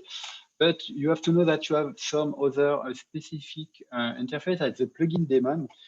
This one allows you to have a plugin which is automatically executed at the start of the application. So if you want to have a kind of plugin enhancer which do some specific enhancement in IC, but always in background, for instance, you can use this plugin daemon in base classes. So IC will start your plugin automatically when you start IC. So it's important to know that. You have also this plugin build-in interface, which allow you to build in several plugins inside a single jar file. Sometimes you want to do that because, for instance, if you want to develop several blocks, all blocks are a plugin, so you may package them inside a single jar file. And this plugin blended interface allow you to provide more information on the blended on the inside plugin, because externally one jar file is one plugin. So if you need to package several plugins to one jar file, it's better to use this interface. So IC know how to retrieve the base plugin classes. Then you have this plugin threaded interface that you can use if you want to execute your plugin in a separate thread. You remember Daniel told you about the good practice. When you execute a plugin, you should not do a long task directly in the run method, otherwise it will log the graphical interface. But if you use this plugin threaded interface, in fact, it will load the plugin in a separate thread, so it's okay. So maybe it's an easier way to deal with that. The plugin library interface is just to inform that your plugin is not really a plugin that you can execute in IC directly like this, but it's just there to provide a library to other plugin or to IC in general. For instance, if you need to have to use OpenCV with your plugin, it's better to separate the OpenCV library from your plugin code. And so in that case, you can do a plugin library which contains just OpenCV and make it available to other plugins. And so you can use this interface. So IC knows that this plugin is not really a plugin to execute, but just a library to provide functionality to other plugins. Okay. Then you have also this possibility to enhance IC feature. When I say enhance IC feature, that means that you have some specific interface to integrate your plugin inside IC components. So it provides better integration. So you have the plugin importer. If you want to add a new importer to IC, if you create a new plugin importer, it will appear in this menu here directly in the import menu. You will see it available. And it can be any kind of resource import. It can be an image, but it can be a protocol or whatever. If you use specifically the plugin sequence file importer, it means that it will allow to import image, so sequence, from a file. So in this case, if you do a plugin sequence file importer, it will directly integrate. Okay, I'm closing this. Here, if you open a new image like this, you have this dialog box appearing, which allow you to select your image. And here you have this combo box. So if you are creating a new plugin sequence file importer, you will see directly your plugin appearing here. So you can specify a specific kind of image that you want to import, and you can handle your own image format. For instance, this is using this interface that we add support for MP4 or movies file. Because by default, bioformat don't open them. So we use an external Gitlab library to do that, and we pass through the plugin sequence file importer to add this new format support. Okay, the plugin canvas, this is the one which can integrate here. So if you develop a new plugin canvas, it will appear in this combo box and will allow to represent the image in a different fashion. And you have also the plugin ROI, which allow to add a new region of interest that will integrate directly in this menu. And you also have this plugin ROI descriptor, which allow to add some descriptor. So ROI descriptor are the ROI measure which are available through the list here. So if you want to extend this list or add specific measure on your region of interest, you just have to create a plugin ROI descriptor. And here, this is on this. I think, yes, it's very interesting. I'm just saying that in the interest of time, I think we might leave these two last slides as an example so that they can evaluate it later on when you can download the presentation. It's just to keep the time because we are short, actually. We have 5 minutes to go.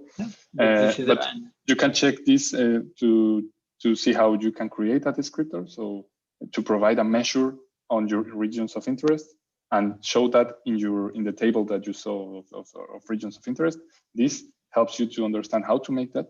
So this example will show you how to compute the maximum width or height between those two of a specific region of interest, and it will show it on the table of regions of interest. Okay, so you can check that afterwards after the presentation. But for now, I think you can go to the last, almost last, that one. Yes, so once you have done all this, and if you want to continue working on with IC and doing more stuff, you can go through all the other tutorials that we have on the website, where you can learn how to publish a plugin, to put it on the IC website and share it with the whole community. So this is a way to like share your knowledge and share your methods with the whole community, so that other people can actually take advantage of what you did and extend it eventually. So it's very important for us that the community keeps growing. And also, if you have questions, if you're stuck and you need help with some part of your development, you can go to the website forum.image.sc to continue the discussion on an ongoing project. You can even check if there is already an answer to your questions in this website, because most of the time, many questions have already been answered. And you can check the development tag or the IC tag to check the IC section, okay?